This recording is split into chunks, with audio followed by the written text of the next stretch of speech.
বিসমিল্লাহির রহমানির রহিম। পরম করুণাময় ও অসীম দয়ালু আল্লাহর নামে শুরু। أعوذ بالله من الشيطان الرجيم. وإذ قال ربك للملائكة إني جاعل في الأرض خليفة قالوا أتجعل فيها من يفسد فيها ويسفك الدماء ونحن نسبح بحمدك ونقدس لك قال إني أعلم ما لا تعلمون وعلم آدم الأسماء كلها ثم عرضهم على الملائكة فقال أنبئوني بأسماء هؤلاء إن كنتم صادقين قالوا سبحانك لا علم لنا إلا ما علمتنا إنك أنت العليم الحكيم قال يا آدم أنبئهم بأسمائهم فلما أنبأهم بأسمائهم قال ألم أقل لكم إني أعلم غيب السماوات والأرض وأعلم ما تبدون وما كنتم تكتمون وإذ قلنا للملائكة اسجدوا لآدم فسجدوا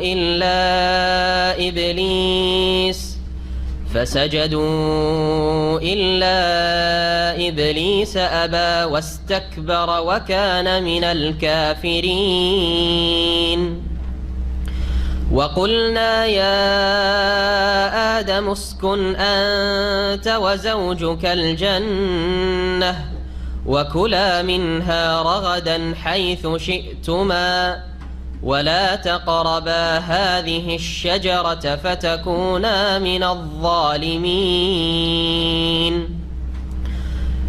فأزلهما الشيطان عنها فأخرجهما مما كانا فيه وقلنا اهبطوا بعضكم لبعض عدو ولكم في الأرض مستقر ومتاع إلى حين فتلقى آدم من ربه كلمات فتاب عليه إنه هو التواب الرحيم قلنا اهبطوا منها جميعا فإما يأتينكم مني هدى فمن تبع هداي فلا خوف عليهم ولا هم يحزنون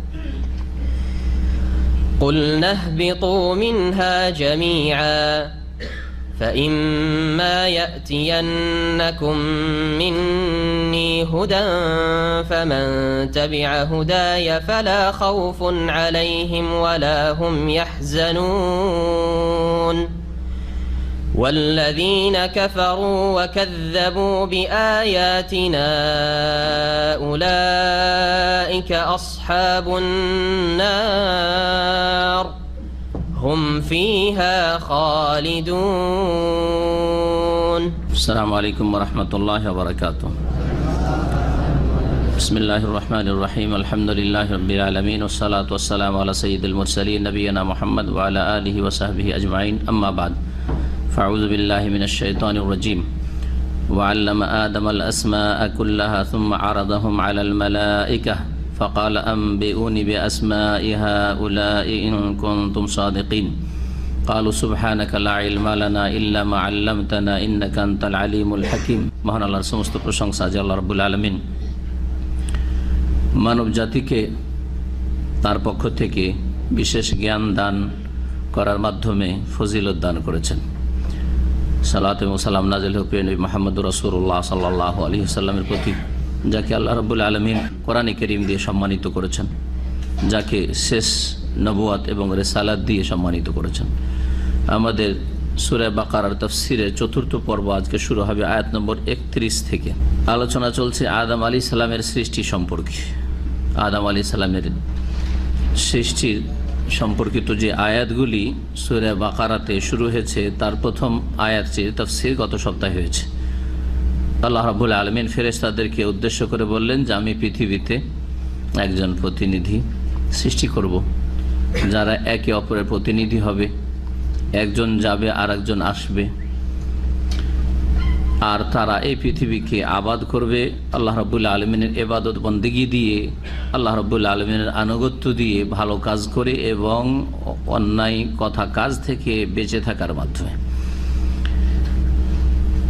ফেরেশতারা যুক্তি পেশ করলো যে এরা ফাসাদ সৃষ্টি করবে, অশান্তি সৃষ্টি করবে। ওদেরকে সৃষ্টি করে লাভ কি আল্লাহ? যদি ইবাদত বন্দেগী আপনার উদ্দেশ্য থাকে তাহলে আমরাই তো যথেষ্ট। আমরা তো কোনো অন্যায় কাজ করি না, অন্যায় কথা বলি না, আমরা সবসময় আপনার গুণগান করি, তাসবিহ করি। আল্লাহ রাব্বুল বললেন যে আমি যা জানি তোমরা তা জানো না। প্রশ্ন হচ্ছে যে ফেরেশতারা জানলেন কি করে যে আদম আলাইহিস সালামকে সৃষ্টি করার পরে তার সন্তানরা পৃথিবীতে অশান্তি সৃষ্টি করবে, একে অপরকে খুন করবে, একে অপরের সাথে দুশ্মনী শত্রুতা করবে, পৃথিবীতে বিশৃঙ্খলা সৃষ্টি করবে? এসব কথা জানলেন কি করে? এই বিষয়ে মুফাসসিরিনদের একাধিক মত রয়েছে। তার মধ্যে একটি হচ্ছে যে রব্বুল আলামিন যখন বলেন ফেরেশতাদেরকে ইন্নী জাইলুন ফিল আরদে খলিফা, আমি পৃথিবীতে একজন প্রতিনিধি খলিফা সৃষ্টি করব, আমার খলিফা বলেননি, প্রতিনিধি সৃষ্টি করব। কারণ খলিফা কার লাগে? যে থাকে না তার লাগে। মহান আল্লাহ সব সময় আছেন আর থাকবেন। ওমা কুন্না গায়বিন, আল্লাহ বলছেন যে আমি কোথাও অনুপস্থিত না, কোথাও থেকে গায়েব না। যে গায়েব হয় না তার খলিফা লাগে না। যখন কোনো দেশের শাসক বিদেশে কোথাও সফরে চলে যায় তখন তার স্থলাভিষিক্ত একজন লাগে, হ্যাঁ, তার খলিফা, তার জানাশীন লাগে যে তার কাজগুলি পরিচালনা করবে। আমি এখন তখন সফরে বাইরে চলে যাই বিভিন্ন প্রোগ্রামে, তখন এইখানে আরেকজনকে এসে শুক্রবারের এই আলোচনাগুলি আমার বা অন্য দিনেরও না থাকলে আরেকজনকে চালাইতে হয়, না হলে জায়গা খালি থাকবে। কিন্তু আল্লাহ রাব্বুল আলামিনের তা লাগে না, যার ফলে আল্লাহর খলিফা বলাটি একটি ভ্রষ্টতা, গুমরাহি। জানলেন কি করে ফেরেশতারা? একটি মত হচ্ছে যে এখানে একটি বাক্য উজ্জ্ব আছে, সব কথা উল্লেখ করা হয়নি। কথাটি এরকম ছিল, ইন্নী জাইলুন ফিল আরদে খলিফাতান ইয়াফআলু কাযা ওয়া কাযা, আমি পৃথিবীতে এমন এক প্রতিনিধি সৃষ্টি করব যার সন্তানরা, যার বংশধর আদম সন্তান, ইয়াফআলু কাযা ওয়া কাযা, তারা পৃথিবীতে এই কাজগুলি করবে, তারা এই ভালো কাজ করবে, তারা এই ফিতনা ফাসাদ সৃষ্টি করবে, মারামারি করবে, কাটাকাটি করবে, ঝগড়া বিবাদ করবে। এইভাবে আল্লাহ বলেছিলেন। এটি একটি মত। তখন ফেরেশতারা বললেন তাহলে এইরকম জাতিকে সৃষ্টি করার দরকার কি? তারা ইবাদত করবে আর ফিতনা ফাসাদও করবে, আমরাও ইবাদত করব, ফিতনা ফাসাদ করব না।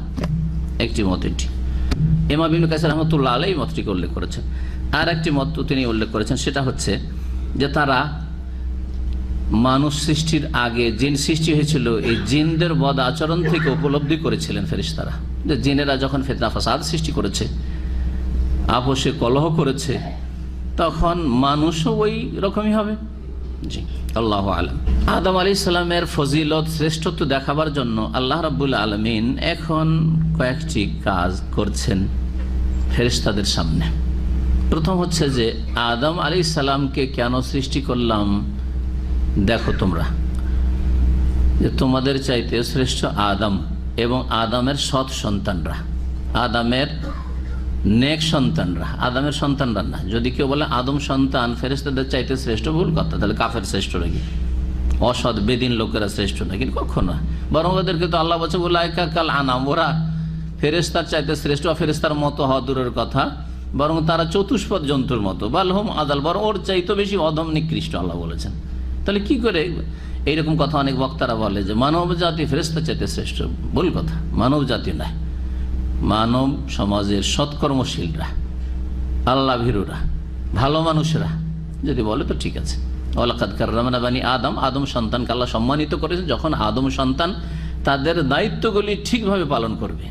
আর আদম সন্তান হওয়ার পরে পাশবিক চরিত্র তাদের হবে, তাদের না আল্লাহর সাথে সম্পর্ক, না তাদের আকিদা, না ঈমান, না ইবাদত বন্দেগী, না আখলাক চরিত্র, না আল্লাহর আদেশ নিষেধ পালন, তাহলে তারা হচ্ছে আল্লাযীনা কাফারু ইয়াতামাত্তাউনা ওয়া ইয়াকুলুনা কামা তাকুলুল আনআম ওয়ান নারু মাসওয়াল লাহুম। আর এক আয়াতে আল্লাহ বলছেন যারা অস্বীকারী, অমান্যকারী আল্লাহর বিধিবিধান, তারা হচ্ছে ইয়াতামাত্তাউন ওয়া ইয়াকুলুন, তারা ভোগ বিলাস করে, পৃথিবীর লক্ষ্য উদ্দেশ্য তাদের।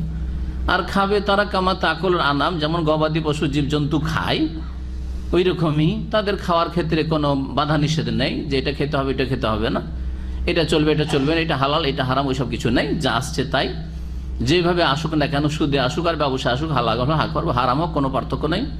ওয়ান নারু মাসওয়াল লাহুম, এবং তাদের বাসস্থান হচ্ছে, ঠিকানা হচ্ছে জাহান্নাম। তো আদম সন্তানের যারা সৎকর্মশীল ভালো মানুষ, তাদেরকে আল্লাহ শ্রেষ্ঠত্ব দান করেছেন। এই শ্রেষ্ঠত্ব দেখাবার জন্য আদম আলাইহিস সালামকে আল্লাহ রাব্বুল আলামিন যে সব জীবজন্তু বা বস্তু সৃষ্টি করেছেন জমিনে, সেগুলির নাম শিখিয়ে দিলেন। কত পৃথিবীতে আল্লাহর সৃষ্টি আছে, গাছপালার জগৎ যদি দেখেন তো গাছপালার নাম সব শিখিয়ে দিলেন আল্লাহ রাব্বুল আলামিন। যত প্রাণী আছে, জীবজন্তু আছে, সবের নাম শিখিয়ে দিলেন আল্লাহ রাব্বুল আলামিন।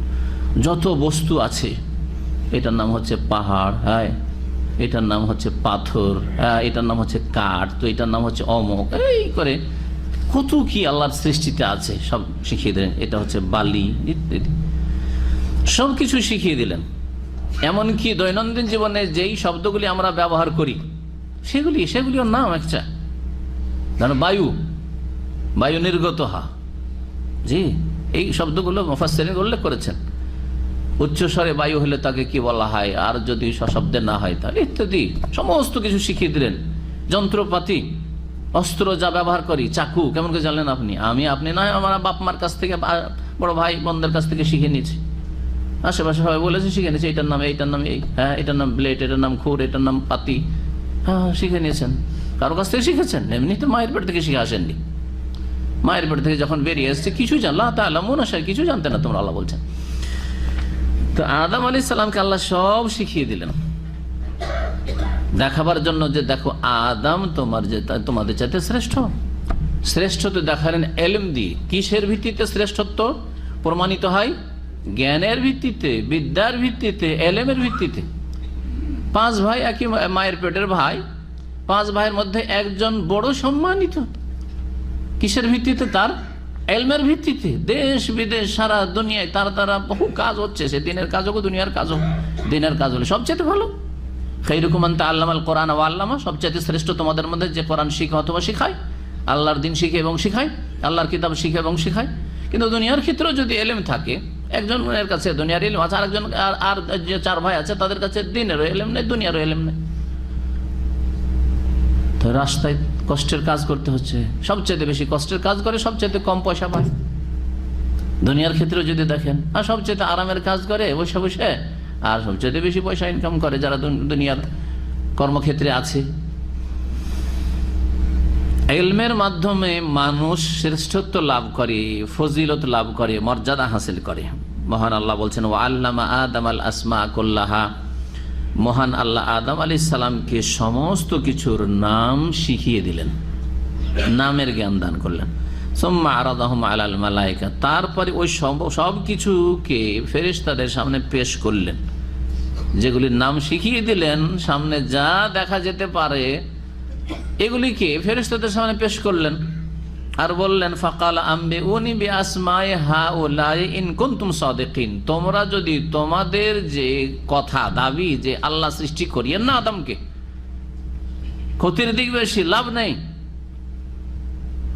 সৃষ্টি করিয়েন না, এই কথাই যদি তোমরা সত্যবাদী হও, তোমাদেরটাই যদি ঠিক হয়, তাহলে এগুলির নাম তোমরা আমাকে জানিয়ে দাও। আম্বিউনি, আম্বা মানে জানিয়ে দাও, আমাকে বলো বা আমাকে জানাও বি আসমাই হাউলাই, এসবের নাম, ইন কুনতুম সাদিকিন, যদি তোমরা সত্যবাদী হও তোমাদের এই দাবিতে, তাহলে তোমাদের কথাই ঠিক থাকবে যে সৃষ্টি করবো না।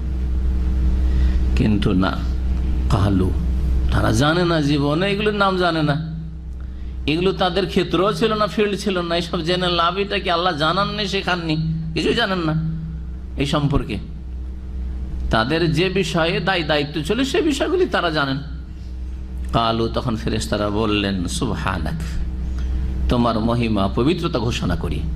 সুবহানাকা, এটা হচ্ছে মাসদার, আরবি গ্রামারে মাফউলে মুতলাক, ওসাব্বিহু সুবহানাক, নুসাব্বিহু সুবহানাক, হে আল্লাহ আমরা তোমার পবিত্রতা ঘোষণা করি। এই জন্য সুবহানাকা সবসময় ফাতা জাবার দিয়ে আছে, কোথাও সুবহানকা পাবেন না, উনি যে কোনো জায়গায় সুবহানাল্লাহ বলছেন, তাই না? সুবহানাকা, সুবহানা রাব্বিকা রাব্বিল ইজ্জাতি আম্মা ইয়াসিফুন ওয়া সালামুন আলাল মুরসালিন আলহামদুলিল্লাহ, সব জায়গায় সুবহানা নাই জাবার দিয়ে আছে। এটা যারা মাদ্রাসা পড়েন বা পড়ান তাদের জন্য, যে এখানে ফাতা কেন হইল, সুবহানও কেন না, সুবহান নেই কেন নেই, কোনো জায়গায় তো নেই। মফউলে মুতলাক আর মফউলকে ফাতা হয়, মানে সুবাতের একটি হচ্ছে মফউলে মুতলাক। লা ইলমা লানা ইল্লা মা আল্লামতানা, হে আল্লাহ আমাদের কাছে তো কোনো জ্ঞান নেই একমাত্র সেই জ্ঞান ছাড়া যা তুমি আমাদেরকে শিখিয়েছো। তোমার শেখানো ছাড়া আমাদের কাছে আর তো অন্য কোথাও থেকে কোনো সূত্র থেকে জ্ঞান আসার কোনো পথ নেই, অন্য কোনো সূত্র নেই। ইন্নাকা আনতাল আলিমুল হাকিম, নিশ্চয়ই তুমি সর্বজ্ঞ, আলিম সবকিছু জানো, আল হাকিম প্রজ্ঞাময়, তোমার সবকিছু জানা আছে, তুমি সব জানো আমরা জানি না। আর তুমি যা কিছু করো তাতে হেকমা রয়েছে। তুমি আদম আলাইহিস সালামকে সৃষ্টি করেছো, এতে প্রজ্ঞা রয়েছে, হেকমত রয়েছে, তত্ত্ব রয়েছে। তুমি যে আমাদেরকে জিজ্ঞেস করছো আমরা জবাব দিতে পারছি না, এইটা উদ্দেশ্যবিহীন নয়, ফালতু কাজ নয়, বরং এতেও প্রজ্ঞা রয়েছে। আল হাকিম, তো আল্লাহ রাব্বুল আলামিনকে তারা হাকিম আর আলিম বলে সম্বোধন করলেন এই উদ্দেশ্যে যে আল্লাহ তোমার কোনো কথা কাজ অসার নয় বা উদ্দেশ্যবিহীন নয়, বেকার নয়। কালা ইয়া আদম, আল্লাহ বলে হে আদম, আম্বিহুম বিআসমাইহিম, তুমি এদেরকে জানিয়ে দাও এই সবগুলির নাম, ওরা তো বলতে পারলো না, তুমি বলে দাও। আল্লাহ আদম আলাইহিস সালামকে জ্ঞান দিয়ে রেখেছেন। জি, আদম আলাইহিস সালাম এক এক করে সব কিছু যা সামনে আছে এটা এটা এটা এটা এটা সব নাম বলে দিলেন। ফালাম্মা আম্বাহুম বিআসমাইহিম, যখন আদম আলাইহিস সালাম তাদেরকে জানিয়ে দিলেন ওইসবের নাম সম্পর্কে, কালা, তখন মহান আল্লাহ বললেন, আলাম আকুল লাকুম, আমি কি তোমাদেরকে বলি নাই, ইন্নী আলামু গায়বাস সামাওয়াতি ওয়াল আরদ, যে আমি আকাশসমূহ এবং পৃথিবীর অদৃশ্য সম্পর্কে জানি। ইন্নী আলাম, আমি জানি, তোমাদের কাছে অদৃশ্য কিন্তু আমার কাছে অদৃশ্য না, আমার কাছে সবকিছু দৃশ্য। তোমাদের দিকে লক্ষ্য করে যা অদৃশ্য তাও আমার দৃশ্য, আর যা তোমাদের দৃশ্য তাও আমার দৃশ্য। মানে যা তোমরা দেখো না তাও আমি দেখি, যা জানো না তাও আমি জানি, আর যা তোমরা দেখো জানো তাও জানি। ওয়া আ'লামু মা তুবদুনা ওয়া মা কুনতুম তাকতুমুন, আর তোমরা যা কিছু প্রকাশ করো আর যা গোপন করো তাও আমি জানি। আল্লাহ, তোমাদের মনে কিছু কথা আসে আবার প্রকাশ করো অনেক সময়, তাও আল্লাহ জানেন, আবার প্রকাশ করো না তাও আল্লাহ জানেন। সুতরাং মনে কোনো একটা ভালো কথা আসলো, করলেন, প্রকাশ হইলো, তাও আল্লাহ জানেন। ভালো কথা আসলো আর করলেন না, তাও আল্লাহ জানেন যে ভালো একটা কথা আপনার নিয়তে ছিল কিন্তু করেননি বা করতে পারেন নাই, তাও আল্লাহ জানছেন। পারেন নাই তখন আল্লাহ ওই জন্য সওয়াব দেবেন আপনাকে, ভালো কাজের নিয়ত চল করতে পারেন নাই। মন্দ কথা কাজ অন্তরে আসছে, কুমন্ত্রণা ওয়াসওয়াসা, তারপরে তার বহি প্রকাশ ঘটছে, সেই পাপটি বা সেই ভুলটি হচ্ছে, করছেন, তাও আল্লাহ জানছেন। মাতুবুদুন, যা প্রকাশ করছো।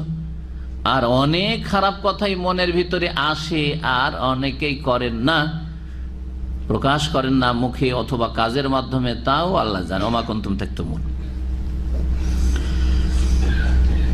ওয়া ইয কুলনা লিল মালাইকাতি ইসজুদু লিআদম, আদম আলাইহিস সালামকে সৃষ্টি করলেন এবং আদম আলাইহিস সালামের ফজিলত দেখাতে চান। বলবেন দ্বিতীয় ফজিলত, এক হচ্ছে এলমের মাধ্যমে আল্লাহ সম্মানিত করলেন আদম আলাইহিস সালামকে, আদম সন্তানকে, যে এলম যার কাছে থাকবে সে সম্মানিত হবে। আর একটা হচ্ছে যে ফেরেশতাদেরকে বললেন যে তোমরা আদমকে সেজদা করবে, আদম তোমাদের চাইতে শ্রেষ্ঠ, তাই তাকে কি করতে হবে? সেজদা করতে হবে। এই সেজদা হচ্ছে সম্মানের সেজদা, সেজদায় তাজিম, সেজদা এবাদা নয়, এবাদতের সেজদা নয়। এবাদতের সেজদা মানব জাতির ইতিহাসে সব সময় হারাম ছিল। এবাদত একমাত্র কার জন্য? আল্লাহর জন্য। এটা শুধু নবী মুহাম্মদ সাল্লাল্লাহু আলাইহি সাল্লামের দাওয়াত নয়, বরং সমস্ত নবী রাসূলের দাওয়াত হচ্ছে এবাদত কার জন্য? আনাবুদুল্লাহ মা লাকুম মিন ইলাহিন গায়রুহু।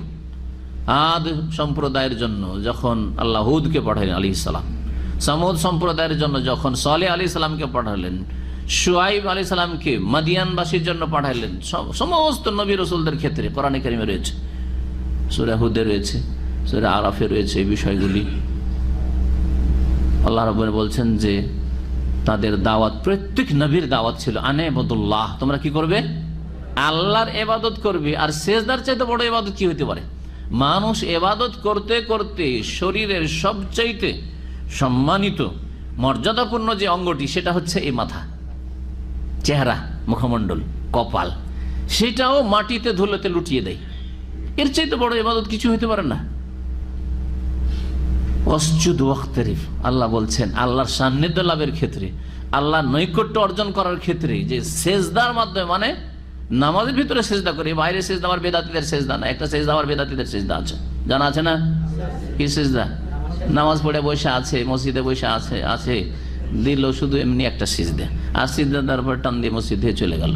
এইরকম সেজদায় শুকুর ছাড়া, নামাজের বাইরে সেজদায় শুকুর, খুশির খবর একটা আছে। হঠাৎ করে খবর আসলো, আলহামদুলিল্লাহ আমার ছেলেটা পাশ করেছে, আমার ছেলেটার অ্যাডমিশন হয়েছে, বা আমার অ্যাডমিশন হয়েছে ছাত্র একজন, হ্যাঁ আমার ভিসা হয়েছে, আলহামদুলিল্লাহ ভিসা লেগে গেছে, ইত্যাদি ইত্যাদি, আমার স্যালারি বেড়েছে, সাথে সাথে সেজদা করবেন। এটা হচ্ছে নবী কারীম সাল্লাল্লাহু আলাইহি ওয়াসাল্লামের সুন্নাত। এইরকম সেজদা নামাজের বাইরে সেজদা এটা আছে। দ্বিতীয় নম্বরে নামাজের বাইরে সেজদা আছে সেজদায়ে তেলাওয়াত। জি, সেজদায়ে তেলাওয়াত কোরআনে কারীমের কতটি জায়গায় রয়েছে? কত? 14 না 15? 15 জায়গায় আছে। জি, 14 হচ্ছে খাস এক মজহাব, কথা বোঝা গেছে। আর হাদিসের আলোকে 15টি জায়গায় সেজদা আছে। সূরা হজের দুটোই সেজদা হাদিস দ্বারা প্রমাণিত। জি, আর সূরা সদের সেজদাও হাদিস দ্বারা প্রমাণিত। শাফি মজহাবের লোকেরা সূরা হজের 2 সেজদাকে নিয়েছে, কিন্তু সদের সেজদা, সূরা সদের সেজদাকে তারা বলছে যে না, এটা দাউদ আলাইহিস সালামের শুকরার সেজদা ছিল, সেজদা নাই, ওটাও সেজদা আছে। তাহলে শাফি মজহাবের এই ফতোয়া ভুল। আর হানাফি মজহাবের লোকেরা সদের সেজদা নিয়েছে, কিন্তু সূরা হজের একটি সেজদা নিয়েছে, দুটো নাইনি, এই ফতোয়াও ভুল। আর সঠিক হচ্ছে সেই হাদিসের আলোকে। আর আপনি কার তরিকায় ইবাদতবন্দি করবেন আপনি বুঝেন, রাস্তা ক্লিয়ার আপনার সামনে। শাফি হবেন না, হানাফি হবেন না, মুহাম্মদি হবেন সাল্লাল্লাহু আলাইহি ওয়াসাল্লাম। জি হ্যাঁ, শাফি বলছে এখানে সেজদা, আর আবু হানিফা বলছে এখানে সেজদা, আর হাদিস আছে যে এখানেও আছে ওইখানেও আছে। এখন আপনি কোনটা নেবেন? নবী মুহাম্মদ সাল্লাল্লাহু আলাইহি ওয়াসাল্লামের হাদিস দ্বারা যেটা প্রমাণিত সেটা নেবেন, যদি অন্তর আপনার বাঁকা না হয়ে থাকে, কেউ না করে থাকে, গুমরাহির শিকার না হয়ে থাকেন। সোজা রব্বানা লা তুযিগ কুলুবানা বা'দা ইয হাদাইতানা, হেদায়েত হয়ে যাওয়ার পর আল্লাহ আমাদের অন্তরকে বাঁকা করিও না, নবীর সাথে আমাদের অন্তরকে রাখো, নবীর রাস্তার সাথে রাখো। এই সেজদা ইবাদত ছিল না। কোন যুগে ইবাদতের সেজদা আল্লাহ ছাড়া অন্যের জন্য জায়েজ ছিল না। তাজিমের সেজদা, তাজিমের জন্য সেজদা আগের উম্মতে জায়েজ ছিল, কিন্তু শেষ নবী মুহাম্মদুর রাসূলুল্লাহ সাল্লাল্লাহু আলাইহি ওয়াসাল্লাম উম্মতে তাজিম, শ্রদ্ধা, ইজ্জতের সেজদাও জায়েজ নয়। আগের উম্মতে জায়েজ ছিল, এর প্রমাণ 2টি কোরআনে কারিমে রয়েছে। আগের উম্মতে জায়েজ ছিল তাজিমের সেজদা, একটি প্রমাণ হচ্ছে যে আদম আলাইহিস সালামকে সেজদা করেছিলেন কারা? ফেরেশতারা। তখনকার যুগে মেলা বিধান ছিল জায়েজ, যা এখন কোনোটাই জায়েজ নাই। ভাই বোনে বিবাহ জায়েজ ছিল, জায়েজ আছে এখন হারাম। যদি কেউ বিয়ে করে আপন ভাই বোনকে, সে মুসলিম নয়, মুরতাদ, সে ইসলাম থেকে বেরিয়ে যাবে, কোরআনকে অস্বীকার করলো। আদম আলাইহিস সালামকে সেজদা করেছে ফেরেশতা, এটা হচ্ছে সেজদায়ে কি? তাজিম, তাজিমের সেজদা। আর ইয়াকুব আলাইহিস সালাম তার ছেলেদেরকে নিয়ে, গোটা পরিবারের সবকে নিয়ে যখন ইউসুফ আলাইহিস সালামের দরবারে পৌঁছিলেন মেসরে, আর ইউসুফ আলাইহিস সালামের বিভিন্ন স্তর পার করে গিয়ে তিনি নেতৃত্বে পৌঁছেছেন। আল্লাহ যেখানে পৌঁছাইতে চাইবেন কেউ ঠেকাতে পারবে না। হ্যাঁ, কল্পনা করতে পারবেন না আপনি যে আপনার এরকমটা হইতে পারে। এই জন্য সবসময় আল্লাহকে ধরতে হবে। আল্লাহর সাথে যার সম্পর্ক ভালো তার সব কিছুই ভালো, আর যার আল্লাহর সাথে সম্পর্ক খারাপ তার কিছুই ভালো না। দুনিয়ার উপায় উপকরণ আর দুনিয়ার ধন জন যাতে করে কোনো মুসলিমকে প্রতারিত না করে। আজকে ধন আছে কালকে নেই, কালকে জনবল, আজকে জনবল আছে কালকে নেই। আজকে লোকেরা আপনার সাথে মহব্বত করে, কালকে শত্রুতা করতে পারে, হ্যাঁ ক্ষতি করতে পারে। আজকে আপনার উপকার করছে, কালকে অপকার করতে পারে। কিন্তু আল্লাহ রাব্বুল আলামিন কখনো অসহায় ছেড়ে দেবে না যদি আপনি আল্লাহর সাথে থাকেন। আর আল্লাহর সাথে থাকার জন্য কি করতে হবে? আল্লাহকে রাজি করার কাজ করতে হবে, আল্লাহর নারাজের কাজ থেকে বেঁচে থাকতে হবে। পাপ করবেন আর বলেন আল্লাহ আমি তোমার সাথে আছি, তা হবে? হ্যাঁ, ফরজ ওয়াজিবে ঘাটতি করবেন, অন্যায় কাজ করবেন যে আল্লাহ তুমি আমাকে রক্ষা করো, হবে না? হবে না। আল্লাহকে আঁকড়ে ধরুন, সঠিক রাস্তা দুনিয়া আখিরাতে পাবেন। আল্লাহ যেন তৌফিক দান করেন। ওখানে গিয়ে যখন পৌঁছিলেন তারা, তখন সূরা ইউসুফে রয়েছে সবাই সেজদায় পড়ে গেলেন। ভাইয়েরা সবাই সেজদায় পড়ে গেলেন। হ্যাঁ, কার সামনে? ইউসুফ আলাইহিস সালামের সামনে। এই সেজদা জায়েজ, এখন জায়েজ নয়, কিন্তু বনি ইসরাইলদের দিনে ইউসুফ আলাইহিস সালামের যুগে জায়েজ ছিল তাজিমের সেজদা, কোনো না জায়েজ কাজ ছিল না। এখন আমাদের দাবি যে এই উম্মতে তাজিমের সেজদা জায়েজ নয়, এর তো দলিল দিতে হবে। কারণ মুসলিম সমাজে বিদআতপন্থী যারা আল্লাহ ছাড়া অন্যকে সেজদা করে, মৃত অথবা জীবতকে কবরে গিয়ে সেজদা করে তারা, আর জিন্দা পীরকেও সেজদা করে, অনেক সময় পীরের মুরিদ হতে গিয়ে সেজদা করে এবং এটাকে জায়েজ মনে করে। আর সেজদাকে তারা দুই ভাগে ভাগ করে, সেজদা ইবাদত, সেজদা তাজিমি। তারা বলে যে সেজদা ইবাদতটা আল্লাহর জন্য, আর সেজদা তাজিমে রাসূলুল্লাহকে চলবে, ওলি আউলিয়াকে চলবে, গোস কুতুবকে চলবে, জিন্দা পীরকে চলবে, মুর্দা পীরকে চলবে। এটা হচ্ছে বেরেলভি আকীদা, রেজভি আকীদা। এর খণ্ডনে তো আমাকে দলিল পেশ করতে হবে যে দিন ইসলামে নবী করিম সাল্লাল্লাহু আলাইহি ওয়াসাল্লামের নিয়ে আসা যে দিন, ইন্নাদ-দীনা ইনদাল্লাহিল ইসলাম, এই দিনে ইবাদতেরও সেজদা গায়রুল্লাহকে জায়েজ নয়, আর তাজিমেরও সেজদা জায়েজ নয়। এই মর্মে নবী করিম সাল্লাল্লাহু আলাইহি ওয়াসাল্লাম হাদিস রয়েছে তিরমিজিতে, হাদিস সহিহ, লাউ কুনতু আমিরান আহাদান আন ইয়াসজুদা লি আহাদিন লা আমারতুল মারআতা আন তাসজুদা লি যাওজিহা। যদি কাউকে আমি হুকুম দিতাম যে তোমাকে অমুককে সেজদা করতে হবে, তাহলে লা আমারতুল মারআতা, স্ত্রীকে বলতাম আন তাসজুদা লি যাওজিহা, যেন স্বামীকে সেজদা করে। এই যে স্বামীকে সেজদা করা, এটা কি ইবাদতের সেজদা? কিসের সেজদা? তাজিম। স্বামীর যে মর্যাদা রয়েছে, স্বামীর যে সম্মান রয়েছে, স্বামী যে তোমার ভরণ পোষণ সবকিছুর দায়িত্ব তার উপর, হ্যাঁ তোমার সুরক্ষার, তোমার দেখাশোনার সব দায়িত্ব তার উপর। তুমি শুধু বাড়িতে রানী হয়ে বাড়ির কাজ, ভিতরের কাজটা তুমি দেখবে, বাইরের কোনো টেনশন তোমার নেই। কি খাবো, কি খাওয়াবো ছেলে মেয়েদেরকে, কি পরিধান করব, কোনখানে বাস করব, আর অসুস্থ হয়েছে কেমন করে আমার চিকিৎসা করব, মেয়েদেরকে আল্লাহ এই দায়িত্বই দেননি।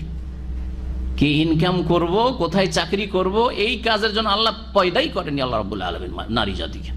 কিন্তু মুসলিম সমাজ আজকে ইহুদি খ্রিস্টানদের পিছনে ছুটেছে। পুরুষদের চাকরি দেওয়া হয়েছে, মহিলাদেরকেও চাকরি দিতে হবে। পুরুষরা রাজনীতি করে, মহিলাদেরকেও রাজনীতি করতে হবে। পুরুষরা বসেছে নেতৃত্বে, সুতরাং এদেরকেও যেতে হবে সংসদে, তাদের জন্য সিট বরাদ্দ করতে হবে। তোমাদের পূর্বে ইহুদি খ্রিস্টানদের একটা যুগ আসবে, তোমরা গোলামি করবে, অন্ধ অনুসরণ করবে, তারা গর্তে ঢুকলে তোমরা গর্তে ঢুকে যাবে, কিচ্ছু বুঝবে না তোমরা। এই হয়েছে মুসলিম জাতির অবস্থা। বলছিলাম যে স্ত্রীকে হুকুম দিতাম স্বামীকে সেজদা করতে, যদি কাউকে হুকুম দিতাম, এটা ইসলামে অ্যালাউ থাকতো। কে বলছেন? রাসূলুল্লাহ। এটা ছিল তাজিমের সেজদা। তাহলে বোঝা গেল তাজিমের সেজদা যখন স্বামীকে চলবে না, বাপকেও চলবে না, মাকেও চলবে না, কোন ওস্তাদকেও চলবে না, হ্যাঁ ইমামকেও চলবে না, রাসূলুল্লাহ সাল্লাল্লাহু আলাইহি ওয়াসাল্লামকে চলবে না। রাসূলুল্লাহ সাল্লাল্লাহু আলাইহি ওয়াসাল্লামকে সাহাবীরা বলছে, ইয়া রাসূলুল্লাহ, আমরা গিয়েছিলাম শাম দেশে, আর যাওয়ার পরে দেখলাম যে ওখানে তাদের জনগণ তাদের শাসককে সেজদা করছে। সেজদায় সালামি বলে ভারতে মোগল যুগে যখন শিরক কুফরি ছিল রাজ দরবারে, তখন সেজদা তাজিমি ছিল, সেজদা তাজিমি সেখানে ছিল। তারা দিন সম্পর্কে, তৌহিদ সম্পর্কে, ইসলাম সম্পর্কে জ্ঞান ছিল না। মুসলিম শাসক ছিল কিন্তু তাদের কোনো জ্ঞান ছিল না, যার ফলে সেজদায় সালামি বলে এই তাজিমের সেজদার প্রচলন ছিল। এটা মাঝে মধ্যে উঠেছে আলহামদুলিল্লাহ, সেই যুগের উলামায়ে কেরামদের মেহনত পরিশ্রমে আর তাদের দাওয়াতের মাধ্যমে উঠেছে আলহামদুলিল্লাহ। তো এই সেজদায় তাজিমি জায়েজ নয়, সেজদায় ইবাদত জায়েজ নয়। কোরআনে কারীম স্পষ্ট ভাষা আল্লাহ বলছেন, লা তাসজুদু লিশ-শামসি ওয়ালা লিল-কামার, তোমরা সূর্য চন্দ্র কোনো কিছুকে সেজদা করবে না। ওয়াসজুদু লিল্লাহিল্লাযী খালাকাহুন্না, বরং তোমরা সেজদা করবে সেই সত্তাকে, সেই আল্লাহকে যিনি সূর্য চন্দ্র তারকা গ্রহ এই সমস্ত কিছুকে সৃষ্টি করেছেন, যিনি সৃষ্টিকর্তা। আদম আলাইহিস সালামকে সেজদা করার জন্য আল্লাহ রাব্বুল আলামিন বললেন কারাকে? ফেরেশতাদেরকে। বলছেন ওয়াইদ কুলনা লিল মালাইকা, স্মরণ করো যখন আমি বলেছিলাম ফেরেশতাগণকে উসজুদু লি আদম, তোমরা আদম আলাইহিস সালামকে সেজদা করো। ফাসাজাদু, তখন ফেরেশতারা সকলেই সেজদা করেছিল, ইল্লা ইবলিসা, তবে ইবলিস শয়তান সে সেজদা করেনি। ইবলিসের নাম যে আজাজিল আমাদের দেশে খুব মশহুর আছে, তাই না? জানেন না? জানেন না? এই আজাজিল নাম কোনো কোরআনের আয়াতও নেই, নবী সাল্লাল্লাহু আলাইহি ওয়াসাল্লামের কোনো হাদিসেও নেই, যার ফলে এগুলি ভিত্তিহীন নাম। যেমন মালাকুল মউতের নাম আজরাইল, কোনো আয়াতও নেই হাদিসও নেই, যেমন ভিত্তিহীন, ঠিক তেমনি আজাজিল ইবলিসের নাম ছিল, এইটাও বানাওয়াট কিচ্ছা কাহিনী শুধু। এগুলো ইবলিস কি করলো? অস্বীকার করলো, সেজদা করলো না। ইবলিসকে ইবলিস কেন বলা হয়? আবলাসা ইবলিস মানে হচ্ছে নিরাশ হয়ে যাওয়া, নিরাশ করে দেওয়া। উবলিসাল মুজরিমুন কোরআনে কারিমে রয়েছে। হ্যাঁ, অপরাধী যারা, অন্যায়কারী, তারা নিরাশ হয়ে যাবে, হতাশাগ্রস্ত হয়ে যাবে, আল্লাহর রহমত থেকে নিরাশ হয়ে যাবে। এটা তো এই আবলাসা থেকে ইবলিস শব্দ বা লাম সিনের ধাতু, নিরাশ হয়ে যাওয়া আর অর্থ বহন করে। আর ইবলিস অভিশপ্ত মালাউন, আল্লাহর রহমত থেকে নিশ্চিত কি নিরাশ। এতে কোনো সন্দেহ নেই যে ইবলিস আল্লাহর রহমত থেকে বিতাড়িত হয়েছে, তাড়িয়ে দিয়েছে আল্লাহ রাব্বুল। সুতরাং তার উপর দুনিয়া আখিরাতে কোনো রহমত নেই আল্লাহর রহমত থেকে সে নিরাশ হয়ে গেছে। ইল্লা ইবলিস, তাইটা হচ্ছে তার গুণবাচক নাম। সে কি করলো? অস্বীকার করলো, আল্লাহ আমি এই কাজ করতে পারবো না। প্রথম অস্বীকার। ওয়াস্তাকবারা, কেন অস্বীকার করলো? কারণ তার মধ্যে অহংকার ঢুকে গেল, অহংকার প্রদর্শন করলো, দাম্ভিকতা দেখালো। ওয়াস্তাকবারা, যখন অস্বীকার করলো আল্লাহর এই আদেশকে, না আল্লাহকে অস্বীকার করলো? হ্যাঁ, আল্লাহর অস্তিত্ব অস্বীকার করেছে। নাস্তিক ছিল না, তাহলে ইবলিস কি নাস্তিক ছিল? আল্লাহর তৌহিদ রুবুবিয়ত, উলুহিয়াত, আসমা সিফাত, কোন তৌহিদকে অস্বীকার করেছে? আল্লাহ তোমার গুণ মানি না, হাত মানে কুদরতি হাত, বলেছিল? এত খারাপ ছিল না ইবলিস, বুঝতে পারছেন? আল্লাহ তোমার চেহারা নাই, তোমার চেহারা মানি না, এই কথা বলেছিল? হ্যাঁ, আল্লাহ তুমি আরশে না সর্বত্র বিরাজমান, এই কথা বলেছিল? এইসব অস্বীকার করেনি, তাওহীদুল আসমা সিফাত অস্বীকার করেনি। তাওহীদুর রুবুবিয়্যাহ, আল্লাহ তুমি খালেক স্রষ্টা না, বলেছিল? আল্লাহ তুমি হায়াত মতের মালিক না, এই কথা বলেছিল? হ্যাঁ, আল্লাহ তোমার হাতে নিয়ন্ত্রণ না, গৌস কুতুবের হাতেও নিয়ন্ত্রণ আছে, কথা বলেছিল? তাহলে আজকালকার মুশরিক আর ইবলিসকে ছড়িয়ে গেছে। ভালো করে চিন্তা করে একটু, ইবলিস কিন্তু আল্লাহর কাজকে অস্বীকার করেনি। এই কথা বলে যে আল্লাহ তুমি নিয়ন্ত্রণ করো না, তুমি ওলি আউলিয়াকে সব দায়িত্ব দিয়ে দিচ্ছ, পৃথিবীর নিয়ন্ত্রণ ওরা করে, গৌস কুতুবরা করে। প্রত্যেক গ্রামের কেনারা কেন একজন করে আল্লাহর গৌস কুতুব আছে, যারা ধরে আছে, না হলে জমিন ধ্বংস হয়ে যাবে। হাউজ বলে তো ইবলিসও বলেনি কথা, ইবলিসও বলেনি সব কথা। চিন্তা করুন একটু যে কোন দিন মানুষ পালন করছে জান্নাতের আশায় আর জাহান্নাম থেকে বাঁচার আশায়, আর এই শিরকি কুফরি আকীদা নিয়ে যদি নামাজ পড়ে কোনো কিছুই কবুল হয় না, কোনো কিছু কবুল হয় না। আমেলাতুন নাসিবা, এত আমল করে কঠোর পরিশ্রম করে তাসলা নারান হামিয়া, জ্বলন্ত আগুনে ঢুকতে হবে। ইবলিসকে বলেছিল তোমার কোনোটাই মানি না, এই কথা বলেছিল? তাহলে আল্লাহর উলুহিয়তকে অস্বীকার, তিন তাওহীদের কোনোটাকে অস্বীকার করেনি। আল্লাহর যে এই ইবলিসের যে এই কুফরি ছিল, এই কুফরিটা আল্লাহর অস্তিত্বকে অস্বীকার করে, ওজুদকে অস্বীকার করেনি, তারপরে আল্লাহর রুবুবিয়তকে অস্বীকার করেনি, আল্লাহ রাব্বুল আলামিনের আসমা সিফাত কেউ অস্বীকার করেনি, যে তোমার এই গুণ মানি না, তোমার এই ক্ষমতা মানি না। আর আল্লাহর ইবাদতকে অস্বীকার করেনি, আল্লাহ তোমার কোনোটাই আদেশ মানবো না, এই কথা বলেছিল কি না? কোনটা মানবো না? এই কথাটা মানা যাবে না। কোন কথাটা? এই যে উসজুদু লি আদম, আদমকে সিজদা করো, ফেরেশতারা করুক, আমি করবো না, এই কথাটা মানা যাবে না। একটা বিধানকে, হুকুমকে অস্বীকার করেছিল অহংকার বশত। পিছনে কাজ করছিল কি, ভিতরে কাজ কি করছিল? অহংকার। আমি বড়, সে ছোট, সে মাটি দিয়ে তৈরি, আমি আগুনের তৈরি, আগুন জ্বললে ওপর দিকে যায় আর মাটিকে ছড়লে নিচের দিকে পড়ে, ওপরে যায় না। সুতরাং আমি কি করে মাটিকে সেজদা করতে পারি? এটা অসম্ভব, আমি এটা মানবো না। সব মানছি, আল্লাহ এটা মানা যাবে না। আবার অস্বীকার করেছিল এই হুকুমটা, সব কিছু না, অস্তাকবার অহংকার করেছিল। সুতরাং কি হয়ে গেছিল? হ্যাঁ, মুসলিম ছিল। ওয়াকানা মিনাল কাফিরিন, সুতরাং সে কি হয়ে গেছিল? আল্লাহ বলছে কাফের হয়ে গেছিল, কাফের হয়ে গেছিল, অস্বীকারী, অমান্যকারী। ইবলিস একটা অস্বীকার করলো, একটা অহংকার করলো, দুটা পাপ হইল, অস্বীকারের পাপ। এটা ছিল এই জন্য কুফরুল, এটাকে বলা হচ্ছে কুফরুল ইনকার, কুফরুল জুহুদ, অস্বীকারের কুফরি। তাহলে কুফরি শুধু আল্লাহর অস্তিত্ব অস্বীকার করা নয়, আল্লাহর একত্ব অস্বীকার করা নয়, বা আল্লাহর বিধিবিধান কোনোটাই মানবো না, কোরআন অস্বীকার করা নয়, বরং আল্লাহ রাব্বুল আলামিন একটা আদেশ বা নিষেধাজ্ঞা যদি কোরআন সুন্নাহ দ্বারা স্পষ্ট হয়, সেটাকে অস্বীকার করলে কাফের হয়ে যায়। অস্বীকারের অপরাধ কুফরি, অহংকারের অপরাধ। আর একটি অপরাধ করেছিল ইবলিস আল্লাহর জমিনে মানব সৃষ্টির পরে প্রথম যে পাপটি হয়েছিল, সেই পাপটি কি ছিল কে বলতে পারেন? না, হত্যার পাপ তো মেলা পরে।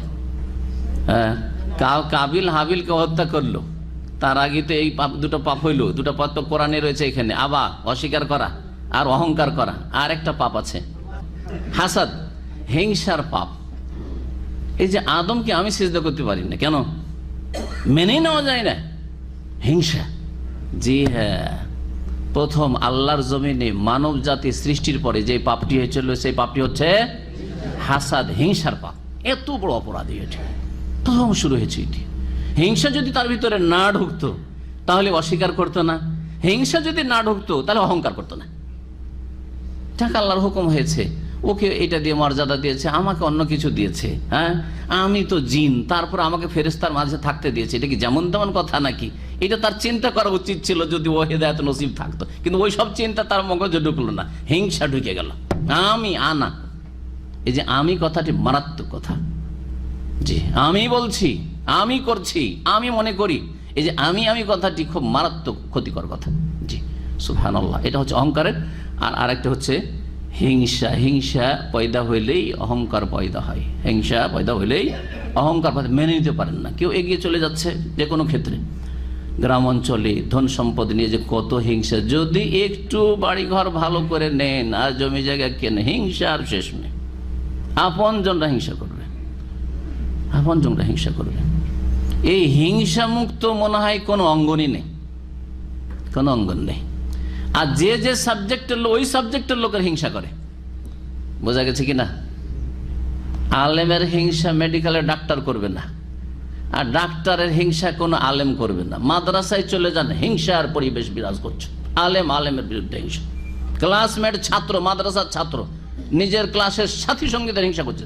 আরে ও ফার্স্ট হয়ে যাবে, হ্যাঁ ওকে ঠেকাইতে হবে। ও নিজে বাড়ার চেষ্টা, মেহনত করে, আমি বাড়ি না, ওকে কেমন করে ঠেকাবো, ওর উপরে কোনো দোষ টোষ চাপিয়ে দিয়ে ওকে এখান থেকে বহিষ্কার করার ব্যবস্থা। এরকম মেলা ঘটনা ঘটেছে। জি, এক ছেলে মদিনা ইউনিভার্সিটিতে এখনো পড়ছে, রাতের অন্ধকারে এমন ষড়যন্ত্র করে সেই ছেলেটা ক্লাসে ফার্স্ট চলে আসছিল। এখন ওকে তাড়িয়ে যেটা সেকেন্ড ছিল, ও ফার্স্ট হবে শুধু সেই জন্য। রাতের অন্ধকারে চোর বানিয়ে দিল, চোর চোর চোর চোর, ধরো একে, ধরে দিয়ে তোকে মাদ্রাসা থেকে বের করে দিল। এখন শিক্ষকেরা তো গায়েব জানে না, চোর ধরা খেয়েছে, কয়েকজন যুক্তি করেছে বন্ধু বান্ধব মিলে যে একে এভাবে তাড়াইতে হবে। ছেলের বাপ মা 2 বছর আগে হজে এসেছিল, ওর বাপ কান্না করে আমাকে এই ঘটনা বলতে শুরু করলো যে এই ঘটনা ঘটিয়েছে আমার ছেলের সাথে। মাদ্রাসা হিংসা মুক্ত কোনো জায়গা নেই, আল্লাহ হেফাজত করে। কারণ এই হিংসা দিয়ে ইবলিসের পাপ শুরু হয়েছে, হিংসা দিয়ে ইবলিসের পাপ শুরু হয়েছে, যার ফলে হিংসা মুক্ত ইল্লা মান রাহিমাল্লাহ। এবং যেই ব্যক্তির মধ্যে তাকওয়া আছে যে আমি আমার নসিব খাচ্ছি, সে তার নসিব খাচ্ছে, আমার একটা পয়সা সে খেতে পারবে না। একই কোম্পানিতে চাকরি করছেন, হিংসা আসছে আপনার মধ্যে না? আপনি মনকে সান্ত্বনা দেন যে আমার একটা দানা সে খেতে পারবে না, আর তার একটা দানা, একটা রিয়াল আমি খেতে পারবো না। এই আকীদাগুলি যখন মজবুত হয়ে যাবে, তখন আর হিংসা হবে না। সে তার খাচ্ছে, আমি আমার খাচ্ছি। আমি সুস্থ আছি, আমার নসিব নিয়ে, আপনি সুস্থ আছেন, আপনার নসিব নিয়ে। হ্যাঁ, বোঝা গেছে না? জি, কারো ভালো গাড়ি দেখলে হিংসা, কারো বাড়ি দেখলে হিংসা, কারো ভালো স্ত্রী দেখলে হিংসা, কারো ছেলে মেয়ে দেখলে হিংসা, ইত্যাদি ইত্যাদি। সুবহানাল্লাহ, আল্লাহ যেন হেফাজত করেন। এই ইবলিস বললাম যে সে ফেরেশতাদের মতো নূরের পয়দা ছিল না, তাই না? এর দলিল বাকি আপনার কাছে দলিল কি যে আগুনের তৈরি? কোরআনে আছে? কোরআনে আছে? কে বলতে পারে? আচ্ছা, হ্যাঁ হ্যাঁ, সূরা কাহফ ফাসাজাদু ইল্লা ইবলিসা কানা মিনাল জিন্ন। এখানে ইল্লা ইবলিসা আবা ওয়াস্তাকবারা ওয়া কানা মিনাল কাফিরিন, আর ওখানে আছে ফাসাজাদু ইল্লা ইবলিসা কানা মিনাল জিন্নি ফাফাসাকা আন আমরি রাব্বিহ। সে জিনদের মধ্যেকার ছিল, সে জিনদের মধ্যেকার ছিল, এটাই হচ্ছে সঠিক মত, এটা হচ্ছে কোরআনের ভাষা। তারপরও একদল এর অপব্যাখ্যা করেছে, ভুল ব্যাখ্যা করেছে। কানা মিনাল জিন্ন মানে সে জিন স্বভাবের ছিল, মানে জিন ছিল না, এই মতও আছে দুর্বল। সে আসলে আল্লাহ বলছেন জিনের মধ্যেকার সে জিন জাতির ছিল, তবে তাকে ফেরেশতাদেরকে আল্লাহ হুকুম করলেন। এখন প্রশ্ন থেকে যে সে জিনদের মধ্যেকার ছিল আর হুকুম হলো ফেরেশতাদেরকে সেজদা করার, ফেরেশতারা তো সবাই সেজদা করলো, জিন সেজদা করলো, ইবলিস সেজদা করলো না, তাতে হইল ওটা কি? ওকে তো হুকুমই হয়নি। হ্যাঁ জি, সঙ্গ দোষে লোহা ভাসে, বুঝলেন? সঙ্গ দোষে লোহা ভাসে, সাথে থাকলে করে যেতে হবে, বুঝা গেছে? জি, আল্লাহ রাব্বুল আলামিন ইবলিসকে সম্মান দিয়েছিলেন যে থাক তুই এর সাথে, ফেরেশতাদের সাথে থাক। ফেরেশতাদেরকে যখন হুকুম হইল তখন তার সাথে সাথে তাকে হুকুম হলো, যখন তুই ফেরেশতাদের দলে শামিল হয়েই গেছিস, ওদের সাথে থাকা, বসা, ওঠা, চলাফেরা, তাহলে তোকেও সেজদা করতে হবে, এই আদেশের আওতাভুক্ত তুইও, তোকেও সেজদা করতে হবে। তারপরে মহান আল্লাহ বলছেন ওয়াকুলনা ইয়া আদম উসকুন, আমি তারপরে বললাম হে আদম উসকুন আনতা ওয়া যাওজুকাল জান্নাত, তুমি আর তোমার স্ত্রী জান্নাতে বসবাস করো। জান্নাতে যাওয়ার আগে হাওয়া আলাইহিস সালামকে বা রাদিয়াল্লাহু আনহাকে সৃষ্টি করা হয়েছিল। আদম আলাইহিস সালাম থেকে হাওয়াকে সৃষ্টি করা হয়েছিল জান্নাতে যাওয়ার আগে, যা সহিহ হাদিসে রয়েছে যে আদম আলাইহিস সালাম ঘুমিয়েছিলেন, ঘুম ভাঙতেই যতদিন পর্যন্ত হাওয়া সৃষ্টি হয় ততদিন পর্যন্ত যেন মনটা কেমন থাকতো, যেমন একটা অশান্তি। যারা বিবাহ করে বিদেশে এসছেন হঠাৎ করে 1 মাস 2 মাস থেকে, তাদের মনটা যেমন থাকে, জানা আছে না নেই? যারা বিয়ে করে এসছেন তারা ঠিকই জানে, আর যারা এখনো বিয়ে করেনি ওরা বুঝেননি যে মজাই লাগছে, 5 বছর 7 বছর হয়েছে কোনো ব্যাপারই না। কিন্তু নতুন বিয়ে করে 2-3 মাস থেকেই তারপরে চলে এসছেন, অথবা বিয়ে করেছেন এখনো মানে ওইরকম থাকার সুযোগ পাননি, তাদের যে কেমন দিন কাটছে, রাত কাটছে, ওরা বুঝতে পারছে। তো আদম আলাইহিস সালাম ওইরকম অবস্থা, মানুষের প্রকৃতি একটা আছে, হ্যাঁ, তার শারীরিক চাহিদা, সুতরাং কোনো শান্তি যেন নেই জীবনে, এটা শুষ্ক জীবন, অশান্তির জীবন। ওই সময় ঘুম ভাঙতে দেখছেন হাওয়া তার পাশে, দেখে মুচকি হাসি দিয়েছে, স্বাভাবিক, সুবহানাল্লাহ, মানুষের প্রকৃতি। হ্যাঁ, স্ত্রীকে দেখলেই মুচকি হাসি, যদি সত্যি আন্তরিকতা থাকে, ভালোবাসা থাকে। আল্লাহ বলছেন যে তুমি আর তোমার স্ত্রী জান্নাতে বসবাস করো, ওয়াকুলা মিনহা, আর তোমরা উভয়ে সেখান থেকে খেতে থাকো, রাগাদান, তৃপ্তির সাথে। রাগাদান অফুরন্তকে বলা হয়, ফুরাবার নাই, শেষ হওয়ার নাই, তৃপ্তির সাথে, যা ইচ্ছা তাই, যেমন ইচ্ছা তাই, যখন ইচ্ছা তাই তখন। হাইসু শি'তুমা, যেখান থেকে তোমরা চাও না কেন, যেখান থেকে যা ইচ্ছা তাই খেতে পারো। তবে এই তবে যে করে দিলেন আল্লাহ রাব্বুল আলামিন, পরীক্ষা এটি। ওয়ালা তাকরাবা হাযিহিস শাজারা, এই গাছের তোমরা উভয়ে কাছে যাবে না। ফাতাকুনা মিনাল যালিমিন, নচেত তোমরা জালেমদের দলভুক্ত হবে, অন্যায়কারীদের দলভুক্ত হয়ে যাবে। গাছের কাছে গেলে এই গাছ থেকে যদি খাও ফল, তাহলে কিন্তু জালেম হয়ে যাবে। আগেই সাবধান করে দিচ্ছে আল্লাহ। সাবধান করেছেন না করেন নাই? তা আল্লাহর উপর কোনো দোষ চাপবে? হ্যাঁ, যে আল্লাহ বের করবে, দুনিয়াতে পাঠাবে, সেই জন্য এরকম কাজ করেছে। আল্লাহ বলেছে যে তুমি এরকম কাজ করো, দিয়ে বেরিয়ে যাও। আল্লাহ বলছে আরামে থাকো, তুমি এই কাজটা করিও না। কাজ করলেন আদম, ঠিক না? তা আমাদের বাবার ভুলের কারণে আমাদেরকে পৃথিবীতে আসতে হয়েছে। তারপর আল্লাহ রাস্তা বলে দিয়েছেন, ঠিক আছে, জান্নাত দেখিয়ে দিয়েছি, আর জান্নাতে কিছু তো রেখেছিও তোমাদের বাবা আদমকে, আর জান্নাতে ফিরেও আসতে পারবে, তার তরিকাও বলে দিচ্ছি। এখন ওই তরিকা ধরো, আবার ওই জান্নাতে ফিরে আসবে, হারিয়ে যাওয়া বস্তু হাসিল হবে। খেলাফত মুসলিম জাতি হারিয়ে দিয়েছে, হারিয়েছে না হারায়নি? হারিয়ে দিয়েছে। খোলাফায়ে রাশেদিনদের খেলাফত ছিল, তারপরে ছিল উমাইয়াদের খেলাফত ছিল, আব্বাসীদের খেলাফত ছিল, তুর্কিদের খেলাফত ছিল, মোগলদের খেলাফত বা মুসলিম রাজত্ব ছিল ভারতে 700-800 বছর ধরে। সব হারিয়ে দিয়েছে মুসলিমরা। এখন হ্যাঁ, পশ্চিমা সভ্যতা তাদের ঘরে ঘরে, হ্যাঁ, রাস্তাঘাটে, হ্যাঁ, সব জায়গায়, জি, হারিয়ে দিয়েছে। কিসের কারণে হারিয়েছে? আল্লাহ এমনি কেড়ে নিয়েছেন না তাদের জুলমের কারণে, তাদের পাপের কারণে। আর সবচেয়ে বড় জুলম হচ্ছে শিরকের জুলুম। শিরকের জুলুম ভারত উপমহাদেশে শিরকের ধর্ম, শুধু শিরক। কত যে হাজার হাজার লক্ষ লক্ষ কবর মাজারের পূজা হচ্ছে, সেজদা হচ্ছে আল্লাহকে বাদ দিয়ে। এই সবগুলি হচ্ছে মুসলিম আমলে। যতগুলি মাজার আর মাজার পূজা সব শুরু হয়েছে মুসলিম রাজত্বের আমলে, হিন্দু রাজাদের আমলে এগুলো শুরু হয় নাই। জি, এগুলোর পৃষ্ঠপোষকতা করেছে, আল্লাহ কেড়ে নিয়েছেন। মানুষের কাছ থেকে কিছু হারিয়ে গেলে তারপরে সেটা উদ্ধার করার জন্য মানুষ আপ্রাণ চেষ্টা করে। এটা হচ্ছে মানুষের একটা স্বভাব, ভালো দিক। কিন্তু তার পন্থাটা সঠিক পন্থা হইতে হবে, ঠিক কিনা? আমার কাছ থেকে হাতছাড়া হয়ে গেছে বা হারিয়ে গেছে আমারই জিনিস, কিন্তু সেটা হাসিল করার জন্য পন্থাটা কি হইতে হবে? সঠিক পন্থা হইতে হবে। আর মুসলিমের জন্য সঠিক পন্থা হচ্ছে লাকাদ কানা লাকুম ফি রাসূলিল্লাহি উসওয়াতুন হাসানাহ। রাসূলুল্লাহ সাল্লাল্লাহু আলাইহি ওয়াসাল্লামের মধ্যে তোমাদের জন্য উত্তম আদর্শ রয়েছে, উত্তম আদর্শ রয়েছে।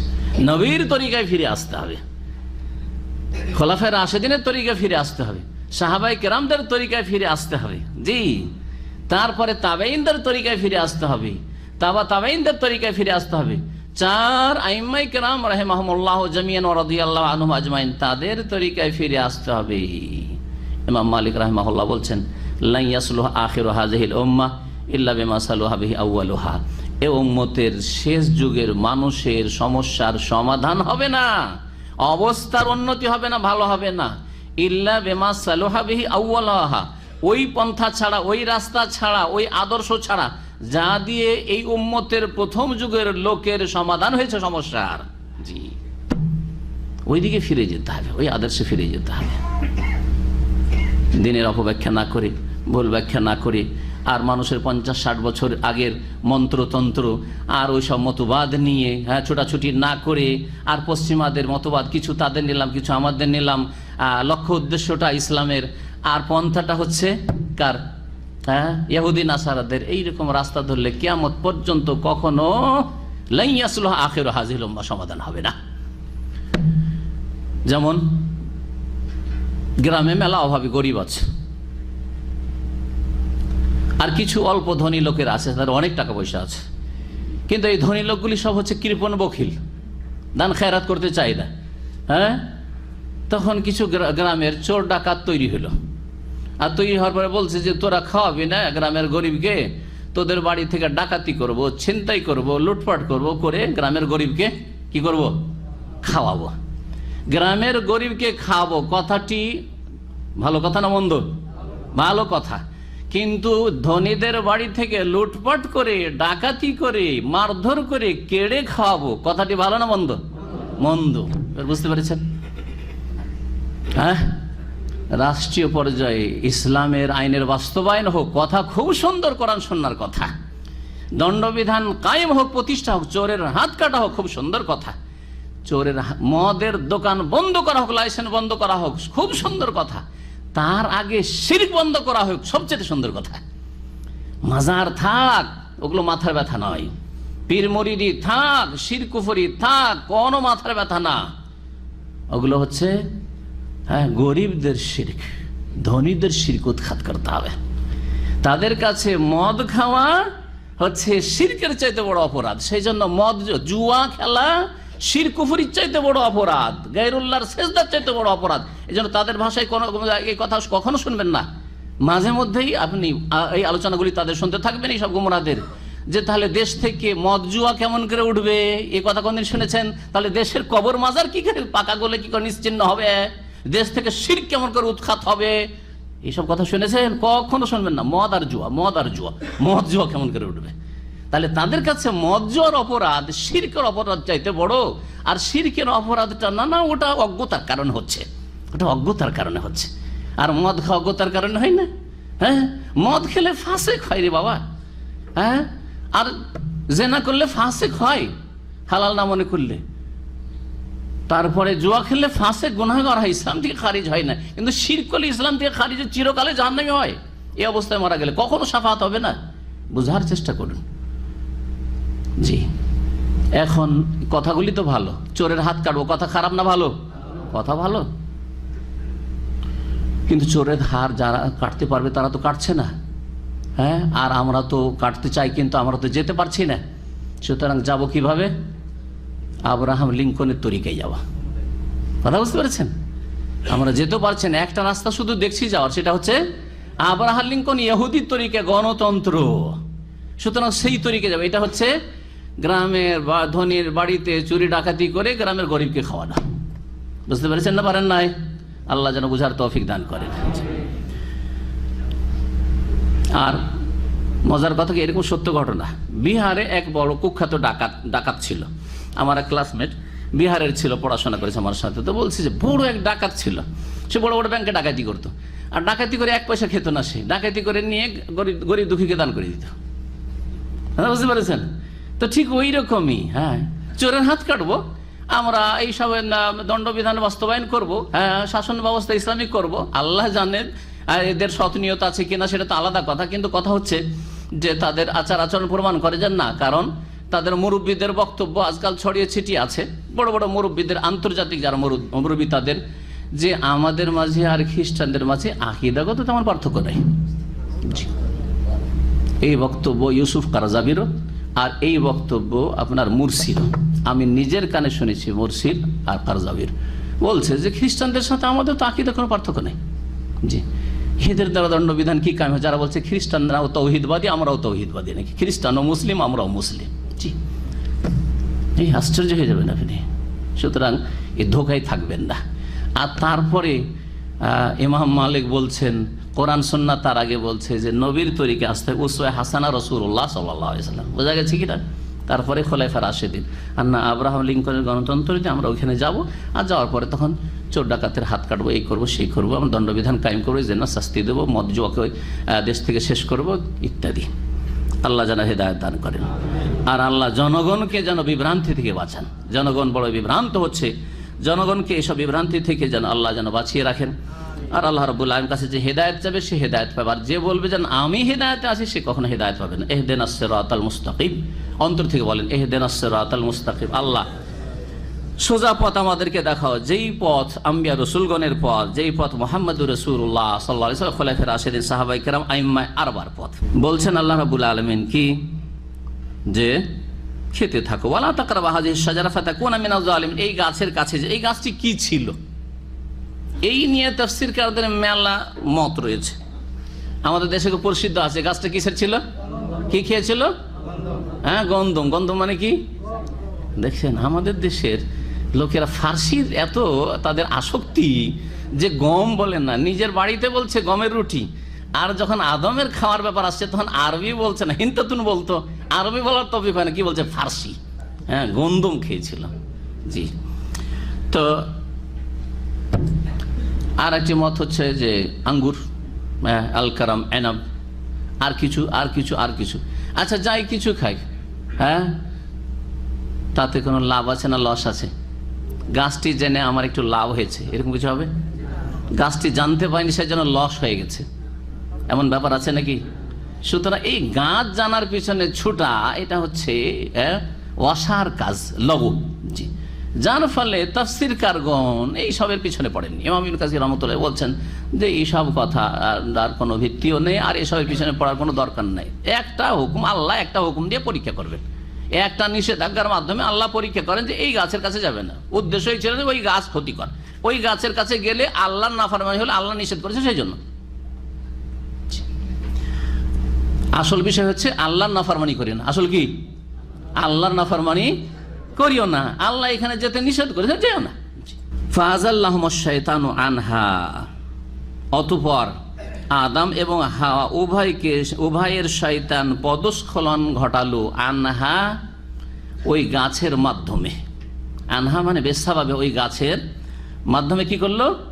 পদস্খলন ঘটালো, ওই গাছের ফল খাওয়িয়েই দিল। ফাআখরাজাহুমা মিম্মা কানা ফি, অতঃপর তাদের দুইজনকে বের করে দিল ওই সব নিয়ামত থেকে, ভোগের সামগ্রী থেকে, যাতে তারা অবস্থান করছিল জান্নাতে। সব নিয়ামত থেকে বঞ্চিত।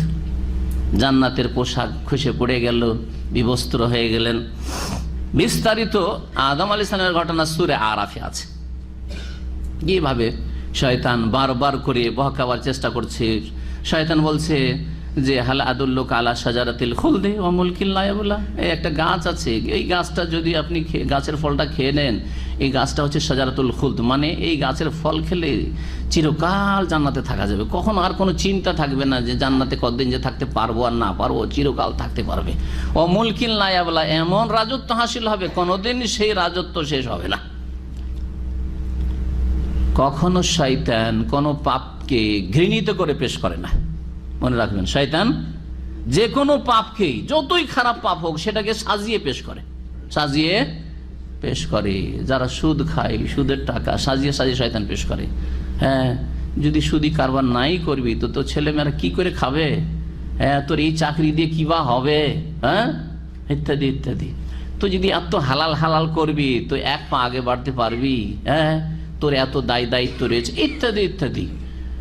যারা এইরকমই জেনাকারী, তারা, হ্যাঁ, জেনা খুব নোংরা কাজ, এটা যদি আমার মা বোনের সাথে হইতো তো আমি কখনো মেনে নিতাম না, এইভাবে শয়তান কোনদিন ঢোকে না। শয়তান বলে, হ্যাঁ, যে যা সুযোগ আসছে, এই সুযোগ কি আর সবসময় আসে? এইরকম সুযোগ সবসময় আসে না। আর তারপরে বিয়ে করে ওই একজনের সাথে সীমিত, আর তারপরে এত দায়িত্ব না, এখনো পায়ে তুই দাঁড়াইসনি, বিয়ে করিস না, এখন এই জেনা ব্যভিচার দিয়ে চল।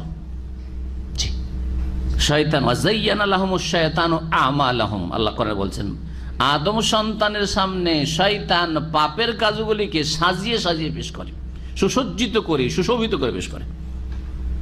ফাসাদ্দাহুম আনিস সাবিল, আল্লাহর রাস্তায় চলতে বাধা সৃষ্টি করে। শয়তান ঠিক ওইভাবে বিভ্রান্ত করেছিল আদম আলাইহিস সালাম এবং হাওয়া, বেরিয়ে যেতে হলো।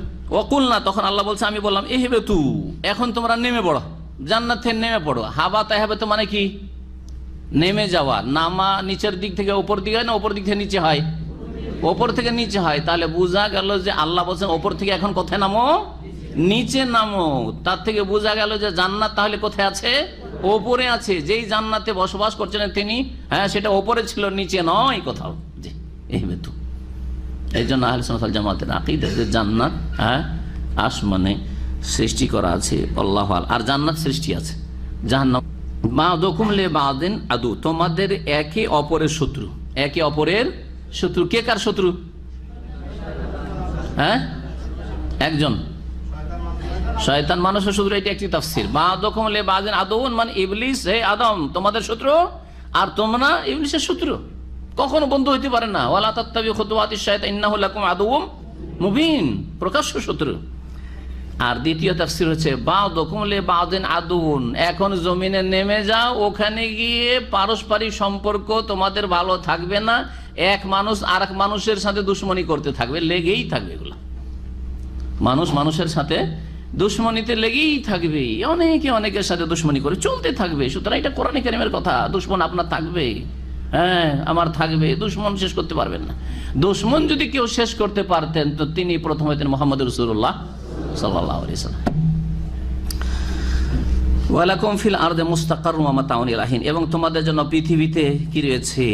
অবস্থান রয়েছে। মুস্তাকার, বাসস্থান। যাও, হ্যাঁ, স্থায়ী বাসস্থান মুস্তাকার না, সেখানে কিছুদিন থেকে নাও, যা তোমাদের জন্য সেখানে অবস্থান। ওয়া মাতাউন ইলা হিন, এবং কিছু কালের জন্য সেখানে তোমাদের জন্য উপজীবিকা রয়েছে, রিজিক, ভোগের সামগ্রী রয়েছে। যাও, ওখানে কিছু ভোগ করো, আর তারপরে তোমাদের মওত আসবে, আর দুনিয়া থেকে বিদায় হবে, বদলার জগতে চলে যাবে, কর্মজগৎ থেকে।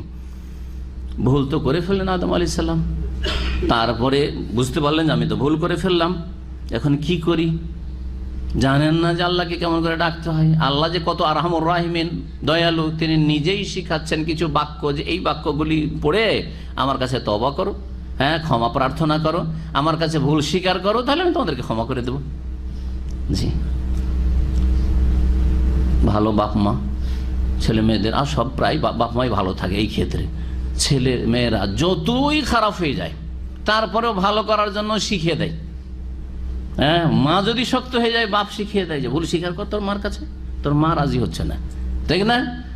বাপ শক্ত হয়ে গেছে, তখন মা শিখিয়ে দেয় যে ভুল স্বীকার করে তো হাত ধরে নে, পা ধরে নে, এই ভাষা এইভাবে বল, তোকে মাফ করে দিবে। মায়া, আল্লাহ রাব্বুল আলামিন বাপ মার চাইতে বেশি মায়া করেন, বাপ মার চাইতে বেশি তিনি অতি দয়ালু, আরহামুর রাহিমিন তিনি।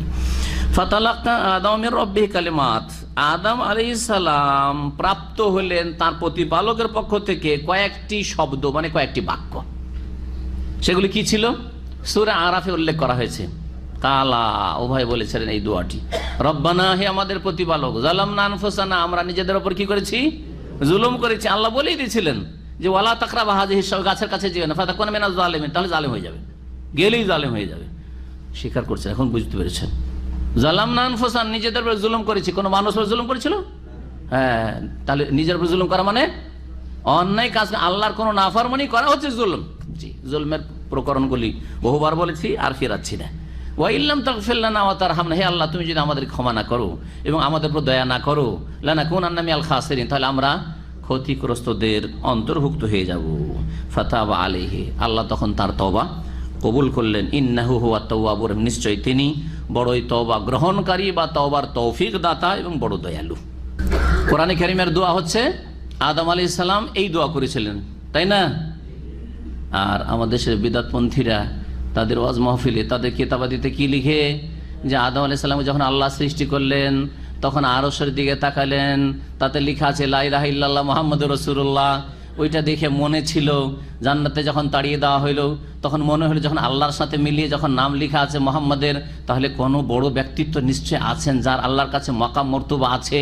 সুতরাং নবীর, আমাদের শেষ নবীর ওসিলা ধরে, আল্লাহ তোমার শেষ নবীর ওসিলাই আমাদের গুনাহ খাতা মাফ করে দাও। এই যে কিচ্ছা ওয়াইজদের, আমাদের দেশের আলেম সমাজের অনেক অধিকাংশ আলেমদের এইসব বক্তব্য, এই কথাটি জাল কথা। হাদিস মুস্তাদরাক হাকিমে আছে এবং হাদিসের সনদ সহিহ নয়, ভিত্তিহীন হাদিস। 1 নম্বর, হাদিস সহিহ নয়, ভিত্তিহীন। 2 নম্বর কথা যে কোরআন বিরোধী। কোরআন বিরোধী। কোরআন কি বলছে যে এই বাক্যগুলি শেখানো হয়েছিল, এখানে বলা হয়েছে কালেমাত, আর এই কালেমাতের ব্যাখ্যা করে দেওয়া হয়েছে সূরা আরাফে। সূরা আরাফে তাফসীর আমাদের হয়ে গেছে, সেখানে আপনারা জেনে নিতে পারবেন অথবা সেই আয়াতগুলি পড়ে নিতে পারবেন। আল্লাহ বলছেন কুলনা, আমি বললাম, ইহবিতু মিনহা জামিআন, তোমরা এখান থেকে নেমে পড়ো সকলে, স্বামী স্ত্রী নেমে পড়ো এখান থেকে। ফাইম্মা ইয়াতিয়ান্নাকুম মিন্নি হুদা, তারপরে শুনে নাও, আমার পক্ষ থেকে যদি তোমাদের নিকটে কোনো দিক নির্দেশনা আসে, হেদায়াত নামা আসে, আসমানি বিধান আসে। আসমানি বিধানকে, আল্লাহর আদেশ নিষেধকে হেদায়াত বলা হয়েছে। ফামানিত্তাবা হুদায়া, সুতরাং যারাই আমার দিক নির্দেশনার অনুসরণ করবে, আমার হেদায়েত নামার উপর আমল করবে, ফালা খাউফুন আলাইহিম ওয়ালা হুম ইয়াহজানুন, তাদের কোনো ভয়ও নেই আর তারা চিন্তিত হবে না। আল্লাহ রাব্বুল আলামিন বলে দিলেন যে জান্নাত থেকে তো তোমাদেরকে নামিয়ে দেওয়া হইলো, কিন্তু জান্নাতে যাওয়ার পন্থাটাও তোমাদের শিখিয়ে দেওয়া হইলো। জি, নেমে পড়ো। আর তারপর আমার পক্ষ থেকে যদি হেদায়েত আসে, শুধু তোমার জন্য না, কিয়ামত পর্যন্ত তোমার সন্তানরা যতদিন পর্যন্ত আসতে থাকবে, কিয়ামত হওয়া পর্যন্ত যদি আমার পক্ষ থেকে হেদায়েত নিয়ে আসে কোন নবী রাসূল, জি, আর শেষ রাসূল সাল্লাল্লাহু আলাইহি সমস্ত মানুষের জন্য এই হেদায়েত নিয়েছেন কোরআন কারীম। ফামানিত্তাবা হুদায়া, আমার হেদায়েতের অনুসরণ, কোরআন কারীমের যারা অনুসরণ করবে, নবী মুহাম্মদ সাল্লাল্লাহু আলাইহি সাল্লাম হাদি এবং বশীর, তার অনুসরণ করবে, ফালা খাউফুন আলাইহিম, তাদের কোনো ভয়ও নেই, কোনো চিন্তা নেই। ওয়াল্লাযীনা কাফারু, পক্ষান্তরে যারা অমান্য করবে, ওয়াকাযাবু বিআয়াতিনা, আমার আয়াতসমূহকে মিথ্যা প্রতিপন্ন করবে, উলাইকা আসহাবুন নার, তারাই হবে জাহান্নামের অধিবাসী, হুম ফিহা খালিদুন, সেখানে তারা চিরকাল বসবাস করবে। ইয়া বানি ইসরাইল, এখন আদম আলাইহিস সালামের ঘটনা শেষ হলো। বনি ইসরাইল, বনি ইসরাইল কাদেরকে বলা হয়? বনি আসলে ছিল বানিন। বানিন মানে হচ্ছে ইবনুনের জমা হচ্ছে বানুন এবং বানিন। আল মাল ওয়াল বানুনা জিনাতুল হায়াতিদ দুনিয়া, আল বানিন। বানিন মানে সন্তানরা, ছেলেরা, বহুবচন। ইবনুন এক ছেলে, আর বানিন হচ্ছে অনেক ছেলে। আর ইসরাইল কার নাম? ইয়াকুব আলাইহিস সালামের উপাধির নাম, লাকাব। ইয়াকুব তার নাম, আর তার লাকাব ছিল ইসরাইল। ইসরাইলের অর্থ তাদের ভাষায়, সেই ভাষায় ইল মানে আল্লাহ হইতো, আর ইসরা মানে হচ্ছে আব্দ। তার মানে কি হলো? ইসরাইল মানে আব্দুল্লাহ। ইসরাইল মানে হচ্ছে আব্দুল্লাহ। তো তার উপাধি ছিল আব্দুল্লাহ, আল্লাহর বান্দা তিনি ছিলেন। ইয়াকুব আলাইহিস সালাম আল্লাহর নবী এবং বান্দা ছিলেন। তো ইয়াকুব আলাইহিস সালামের কয় ছেলে ছিলেন? 12 ছেলে। তার মধ্যে ছোট ছেলে ইউসুফ আলাইহিস সালাম, বেনিয়ামিন তার আপন ভাই, এই 12 ভাই। 12 ভাই থেকে বিশাল বিশাল এই বনি ইসরাইল বংশ পৃথিবীতে ছড়িয়ে পড়ে, বিশেষ করে ফিলিস্তিনে প্যালেস্টাইনে ছড়িয়ে পড়ে। মিশর থেকে তারা চলে আসেন আবার প্যালেস্টাইন ছড়িয়ে পড়ল, প্যালেস্টাইন থেকে শাম দেশে বিভিন্ন জায়গায় ছড়িয়ে পড়লো। এরা হচ্ছে বনি ইসরাইল, এরা হচ্ছে বনি ইসরাইল। এমনকি ওখান থেকে তাদের বংশধর ইহুদি যারা খাইবারে এসেছিল বনি ইসরাইল, নবী করিম সাল্লাল্লাহু আলাইহি সাল্লাম যে ইহুদি বিয়ে করেছিলেন এক মহিলাকে, তার নাম কি ছিল? উম্মুল মুমিনিন সাফিয়া বিনতে হুয়াই বিন আখতাব। এই হুয়াই বিন আখতাব বনি ইসরাইল বংশের লোক। সাফিয়া রাদিয়াল্লাহু তাআলা আনহা বনি ইসরাইল গোত্র, ইয়াকুব আলাইহিস সালাম বংশের। নবী মুহাম্মদ সাল্লাল্লাহু আলাইহি ওয়াসাল্লাম ইসমাইল বংশের, ইব্রাহিম আলাইহিস সালাম থেকে। ইব্রাহিম থেকে দুটো শাখা, একটা হচ্ছে কোন দিকে? ইসমাইল বংশ, মুহাম্মদ সাল্লাল্লাহু আলাইহি ওয়াসাল্লাম সেই বংশে। আর এক বংশ হচ্ছে ইসহাক, আর ইসহাকের ছেলেই ইয়াকুব। ইয়াকুব ইসরাইল, ইয়াকুবের বংশধর বনি ইসরাইল। এই বনি ইসরাইল বংশের ছিলেন নবী মুহাম্মদ সাল্লাল্লাহু আলাইহি ওয়াসাল্লামের প্রিয়তমা স্ত্রী সাফিয়া রাদিয়াল্লাহু তাআলা আনহা। খায়বারের যুদ্ধের পরে তাকে স্বাধীন করে সাফিয়া রাদিয়াল্লাহু তাকে বিয়ে করেছিলেন। বনি ইসরাইলদের সম্পর্কে আল্লাহ বলছেন, বনি ইসরাইলদেরকে মানব জাতির ইতিহাসে বড় সম্মানিত করা হয়েছে, বড় মর্যাদা দেওয়া হয়েছে। তাদেরকে এমন এমন নিয়ামত দেওয়া হয়েছে যে পার্থিব অনেক নিয়ামত তাদেরকে দেওয়া হয়নি। না, তাদেরকে দেওয়া হয়েছিল, আমাদেরকে দেওয়া হয়নি। এমন এমন নিয়ামত আল্লাহ তাদেরকে দিয়েছেন যে নিয়ামতগুলি আমাদের আলোচনায় তাফসীরে আসবে। এতেই আজকে কিছু আসবে, তারপরে না হলে সামনের সপ্তাহে আসবে। সেই নিয়ামতগুলি আমাদের শেষ উম্মতকে দেওয়া হয়নি। এই সব নিয়ামত দিয়ে, দিন দুনিয়ার নিয়ামত দিয়ে, দিনের নিয়ামত হচ্ছে অধিকাংশ নবী রাসূলগণ বনি ইসরাইল বংশে এসেছেন। ইব্রাহিম আলাইহিস সালামের পরে ইসমাইল বংশে একমাত্র শেষ রাসূল মুহাম্মদ সাল্লাল্লাহু আলাইহি ওয়াসাল্লাম শ্রেষ্ঠ রাসূল। আর বাকি সমস্ত নবী ইব্রাহিম আলাইহিস সালামের পরে কোন বংশে এসেছে? আম্বিয়া বনি ইসরাইল। সব বনি ইসরাইল আম্বিয়া রাসূলগণ। দিনের শ্রেষ্ঠত্ব, ফজিলত, দুনিয়ার ক্ষেত্রে ফজিলত তাদের খাবার চিন্তা না, পানির চিন্তা না, রোদরে বাতাসের চিন্তা। সুবহানাল্লাহ, সব তাদের কত বড় বালা মুসিবত থেকে উদ্ধার করে, ফেরাউনের জুলুম অত্যাচারকে উদ্ধার করা, এবং তাদেরকে আবার তাদের বাপদাদা পূর্বপুরুষদের জমি ফিলিস্তিনে প্যালেস্টাইনে ফিরিয়ে দেওয়া, সেখানে তাদেরকে নেতৃত্ব দেওয়া, তাদেরকে শক্তিশালী করা, সমস্ত নিয়ামত আল্লাহর দুনিয়া দিয়েছেন। কিন্তু তারপরেও যখন তারা অবাধ্য হইল, আল্লাহর নাফরমানি করলো, আল্লাহর দিন থেকে সরে গেল, তাদেরকে ধাক্কা দিয়ে সরিয়ে দিয়ে শেষ নবী মুহাম্মদ রাসূলুল্লাহ সাল্লাল্লাহু আলাইহি ওয়াসাল্লামের উম্মতকে আল্লাহ ফজিলত দান করলেন, শ্রেষ্ঠত্ব দান করলেন। বনি ইসরাইলের এই ইহুদিদের শ্রেষ্ঠত্ব কেড়ে নিয়ে শেষ নবীর উম্মতকে দিয়ে দেওয়া হয়েছে সাল্লাল্লাহু আলাইহি ওয়াসাল্লাম। কোন আয়াতের ভিত্তিতে, কোন দলিলের ভিত্তিতে? সূরা আলে ইমরানে আমাদের তাফসিরে গিয়েছে, কুনতুম খায়রা উম্মাতিন উখরিজাত লিন-নাস, তোমরা শ্রেষ্ঠ উম্মত, শ্রেষ্ঠ জাতি, তোমাদেরকে মানব জাতির কল্যাণের জন্য পৃথিবীতে আনা হয়েছে। তা'মুরুনা বিল মারুফ, তোমরা এই কাজগুলি করতে হবে, তাহলে খায়রা উম্মত, শ্রেষ্ঠ উম্মত থাকবে। এই কাজ থেকে সরে গেলে তোমরাও নিকৃষ্ট হয়ে যাবে, এটা আল্লাহ জানিয়ে দিয়েছেন। তা'মুরুনা বিল মারুফ, ভালো কাজের নির্দেশ দেবে, তার তিনটি স্তর আছে। ওয়া তানহাউনা আনিল মুনকার, অন্যায় কাজে বাধা দিবে, তার তিনটি স্তর আছে। নবী সাল্লাল্লাহু আলাইহি সাল্লাম সহিহ মুসলিমের হাদিসে রয়েছে, বলেছেন, আর ওয়া তু'মিনুনা বিল্লাহ, আল্লাহর প্রতি তোমরা ঈমানদার হবে, বিশ্বাস, সত্যিকার ঈমানদার হবে। শিরক মুক্ত ঈমান, বিদআত মুক্ত ঈমান, কুফরি মুক্ত ঈমান, নেফাক কপটতা মুক্ত ঈমান, এবং ঈমানের দাবিতে সত্যতা প্রমাণের জন্য নেক আমল ফরজ ওয়াজিব আদায় করবে, হারাম নাজায়েজ থেকে বেঁচে থাকবে, এর নামই হচ্ছে দ্বীন। এটা যদি ঠিক রাখো তাহলে তোমরা হচ্ছ কি? খায়রা উম্মাহ। তার আগে ওদেরকে বলেছিলেন যে তোমাদেরকে বিশ্বজাহানের ওপর শ্রেষ্ঠত্ব দিয়েছি, কিন্তু তাদের কাছ থেকে এই নেতৃত্ব কেড়ে নেওয়া হয়েছে। নেতৃত্ব তাদের কাছ থেকে নিয়ে নেওয়া হয়েছে, এর বাস্তব প্র্যাকটিক্যাল দেখাবার জন্য মেরাজ হইল, ইসরা হইল। নবী করিম সাল্লাল্লাহু আলাইহি ওয়াসাল্লামের মেরাজে নবী মুহাম্মদ সাল্লাল্লাহু আলাইহি ওয়াসাল্লামকে নিয়ে গেলেন 900 ভ্রমণে, মসজিদে বাইতুল মুকাদ্দাসে গেলেন, যাওয়ার পরে সেখানে সমস্ত আম্বিয়া, নবী, রোগী, রাসূলগণকে নিয়ে আসা হইল। আর নবী মুহাম্মদ সাল্লাল্লাহু আলাইহি ওয়াসাল্লাম কি করলেন? তাদের ইমামতি করে 2 রাকাত নামাজ পড়ালেন। এতদিন নেতৃত্ব কার হাতে ছিল? বনি ইসরাইলদের কাছে ছিল। এখন নেতৃত্ব তাদের কাছ থেকে নিয়ে কাকে দিয়ে দেওয়া হলো? শেষ নবী মুহাম্মদ সাল্লাল্লাহু আলাইহি ওয়াসাল্লামকে দেওয়া হলো। দেখো, তোমাদের ইমামতি করলেন এখন কে? মুহাম্মদুর রাসূলুল্লাহ সাল্লাল্লাহু আলাইহি ওয়াসাল্লাম। জি, এই মেরাজের ঘটনায় ইঙ্গিত করা হয়েছে, এটা বাস্তবে দেখানো হয়েছে। আর কোরআনে কারিমে বলে দেওয়া হয়েছে তোমরা শ্রেষ্ঠ উম্মত। কিন্তু এই শ্রেষ্ঠত্ব কোনো রঙের সাথে সম্পর্ক রাখে না, কোনো ভাষার সাথে সম্পর্ক রাখে না, কোনো বর্ণের সাথে সম্পর্ক রাখে না, কোনো অঞ্চলের সাথে, এলাকার সাথে সম্পর্ক রাখে না, কোনো জমির সাথে সম্পর্ক রাখে না। বরং এই সম্পর্ক হচ্ছে কিসের সাথে? আকীদা, মানহাজ, ইবাদত, আখলাক। আকীদা ঠিক হইতে হবে, শিরক মুক্ত, বিদআত মুক্ত হইতে হবে, ইবাদত সুন্দর হইতে হবে। আল্লাহুম্মা আইনি আলা যিকরিকা ওয়া শুকরিকা ওয়া হুসনে ইবাদত থেকে আখলাক, চরিত্রের অধিকারী, উত্তম চরিত্রের অধিকারী হইতে হবে। জি, তোমাদের মধ্যে সবচেয়ে শ্রেষ্ঠ কে? আহসানুকুম আখলাকা, যার যত চরিত্র ভালো সে তোমাদের মধ্যে শ্রেষ্ঠ। আল্লাহ রাব্বুল আলামিন যেন তার দিন পালন করার উম্মতে মুসলিমাকে তৌফিক দান করেন, তার আগে আমাদেরকে যেন আল্লাহ রাব্বুল আলামিন অগ্রগামী করেন। বলছিলাম বনি ইসরাইলদের কথা শুনে এখন, ইয়া বনি ইসরাইল, হে ইসরাইল বংশের লোকেরা, উযকুরু নি'মাতি, আমার নিয়ামতকে স্মরণ করো, আল্লাতী আনআমতু আলাইকুম, যা তোমাদের উপর অনুগ্রহ করেছি।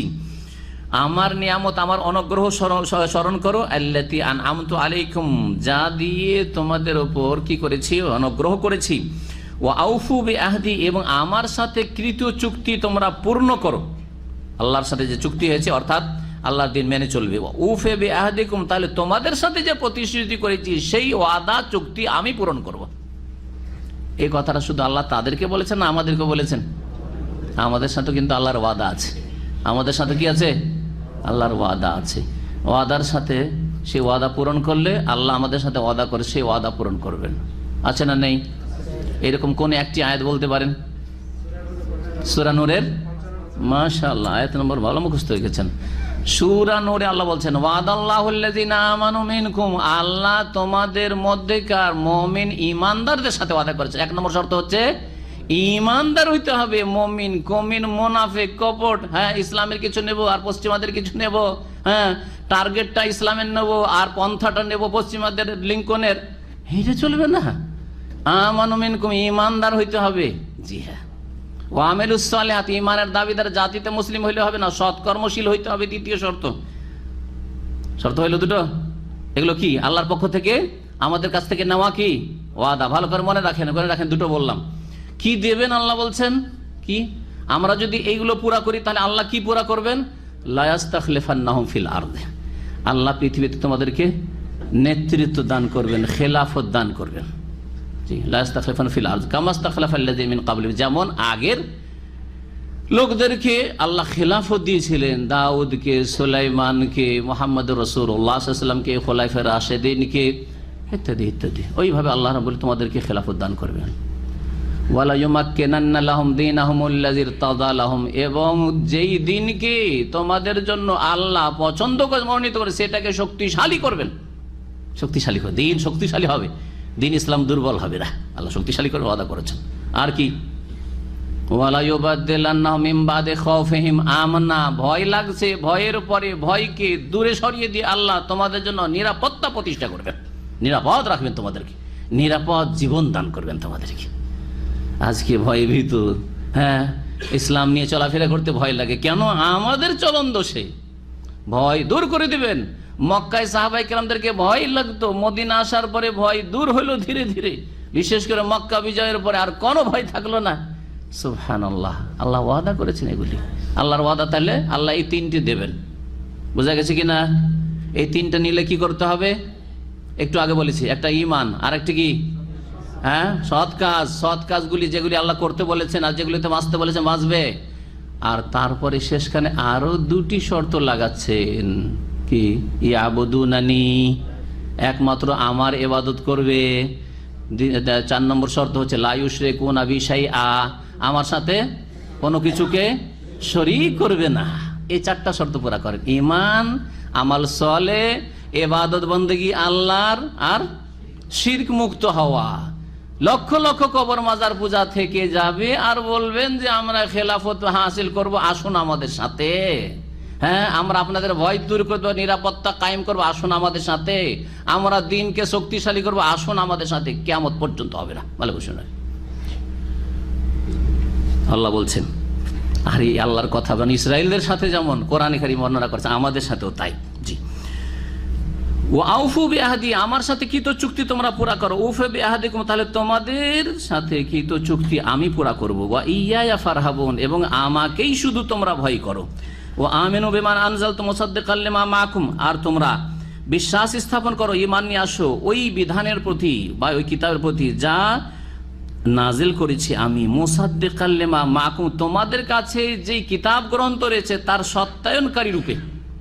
আল্লাহ নাজিল করেছেন এক কিতাব যা ইহুদি নাসারা বনি ইসরাইলদের কাছে রয়েছে, সেই কিতাবের সত্যায়নকারী রূপে। সেই কিতাব কি?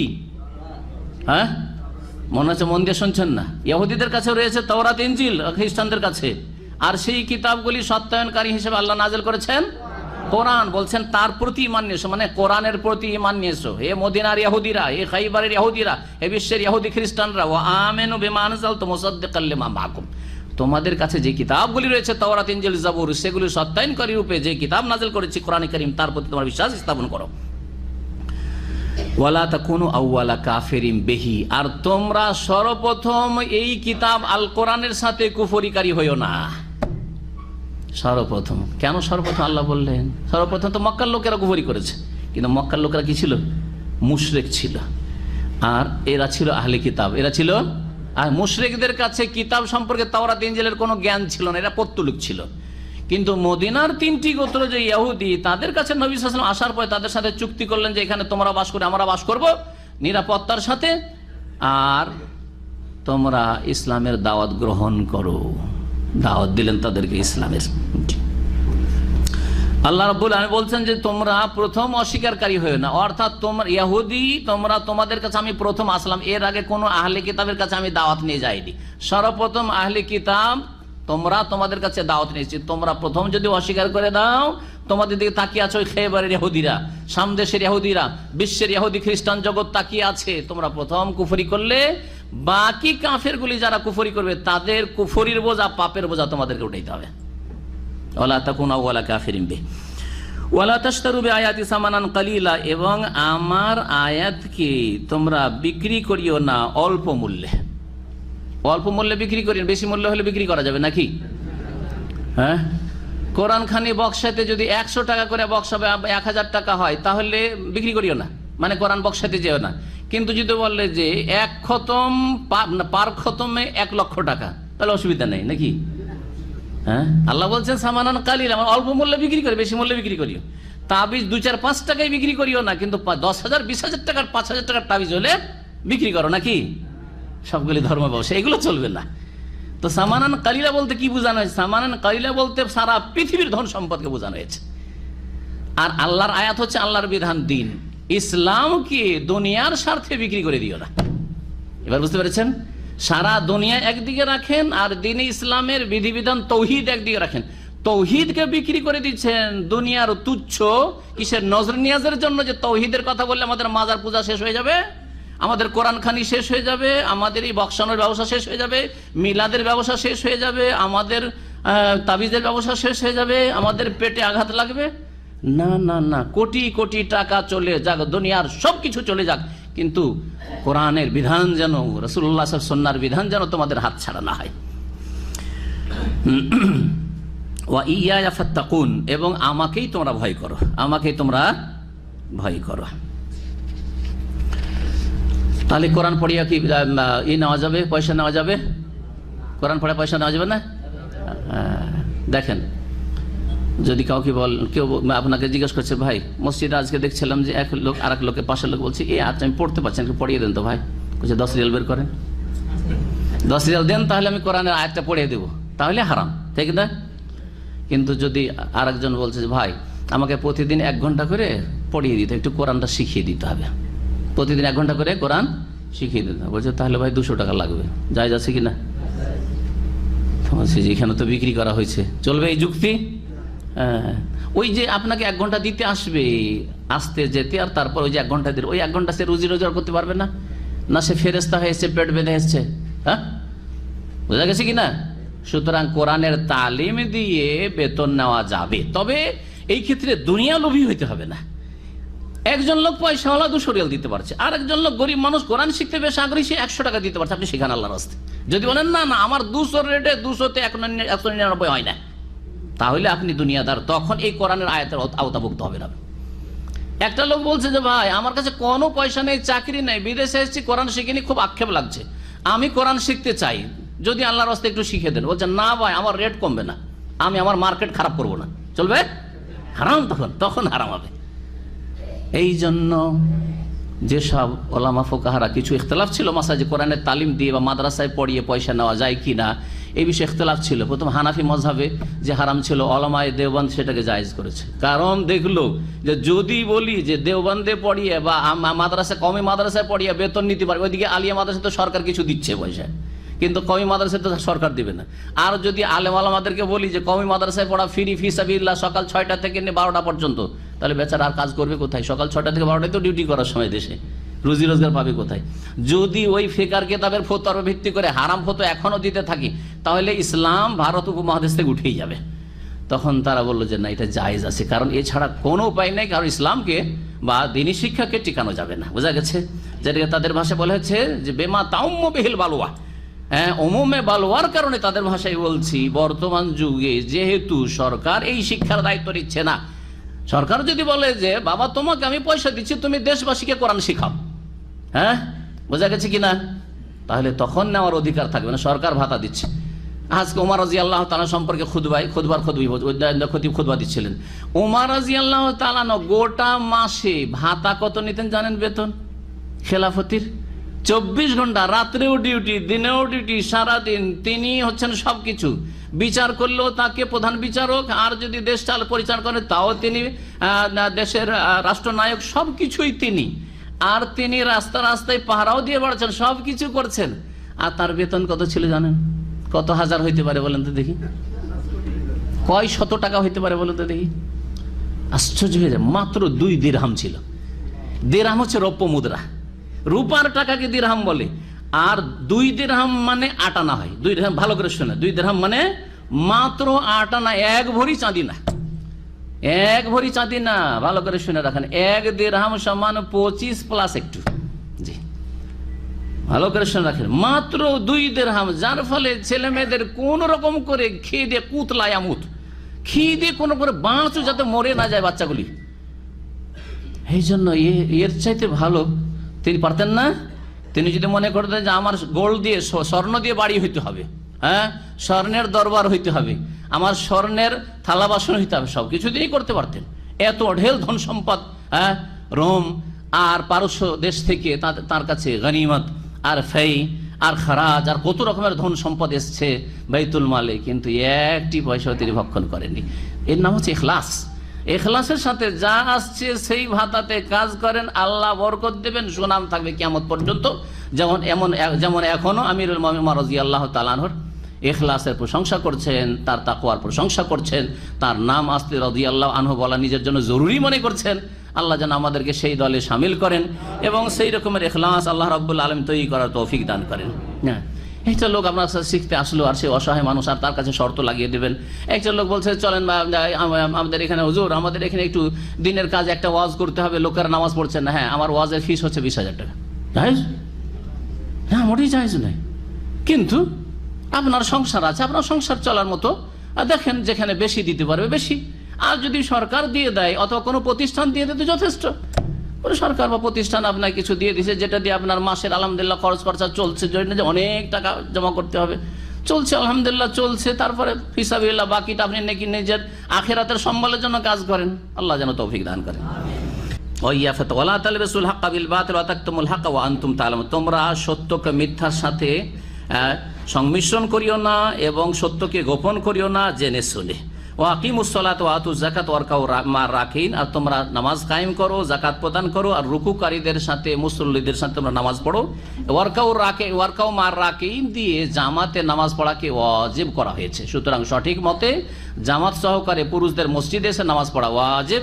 মহিলাদের জন্য জামাত নেই বা জামাত ফরজ নেই, কিন্তু বাড়িতে মহিলারা জামাত করতে পারে। আর বাকি পুরুষদেরকে, যারা সুস্থ মানুষ মসজিদে আসতে পারে, আজান শুনতে পায়, তাদের জন্য মসজিদে নামাজ পড়া ওয়াজিব, সুন্নাতে মুআক্কাদা নয়। সুন্নাতে মুআক্কাদার ফতোয়াটি ঠিক নাই, দুর্বল ফতোয়া। সহিহ ফতোয়া আছে যে যারা জামাতে নামাজ পড়বে না তারা গুনাহগার হবে, কাবিরা গুনাহ করবে, এবং নবী করিম সাল্লাল্লাহু আলাইহি ওয়াসাল্লাম কঠোর শাস্তির কথা বলেছে তাদের ক্ষেত্রে। আল্লাহ যেন আমাদেরকে হেদায়েত রাখেন এবং আল্লাহ রাব্বুল আলামিন যেন আমাদেরকে দিনের উপর অটলতা দান করেন এবং 5 ওয়াক্ত নামাজ সুন্দর করে কায়েম করার তৌফিক দান করেন। কোরআন বুঝে আমল করা আল্লাহ যেন তৌফিক দান করেন। সাল্লাল্লাহু আলাইহি ওয়া সাল্লাম নবিয়ানা মুহাম্মদ ওয়া আলা আলিহি ওয়া সাহবিহি আজমাইন।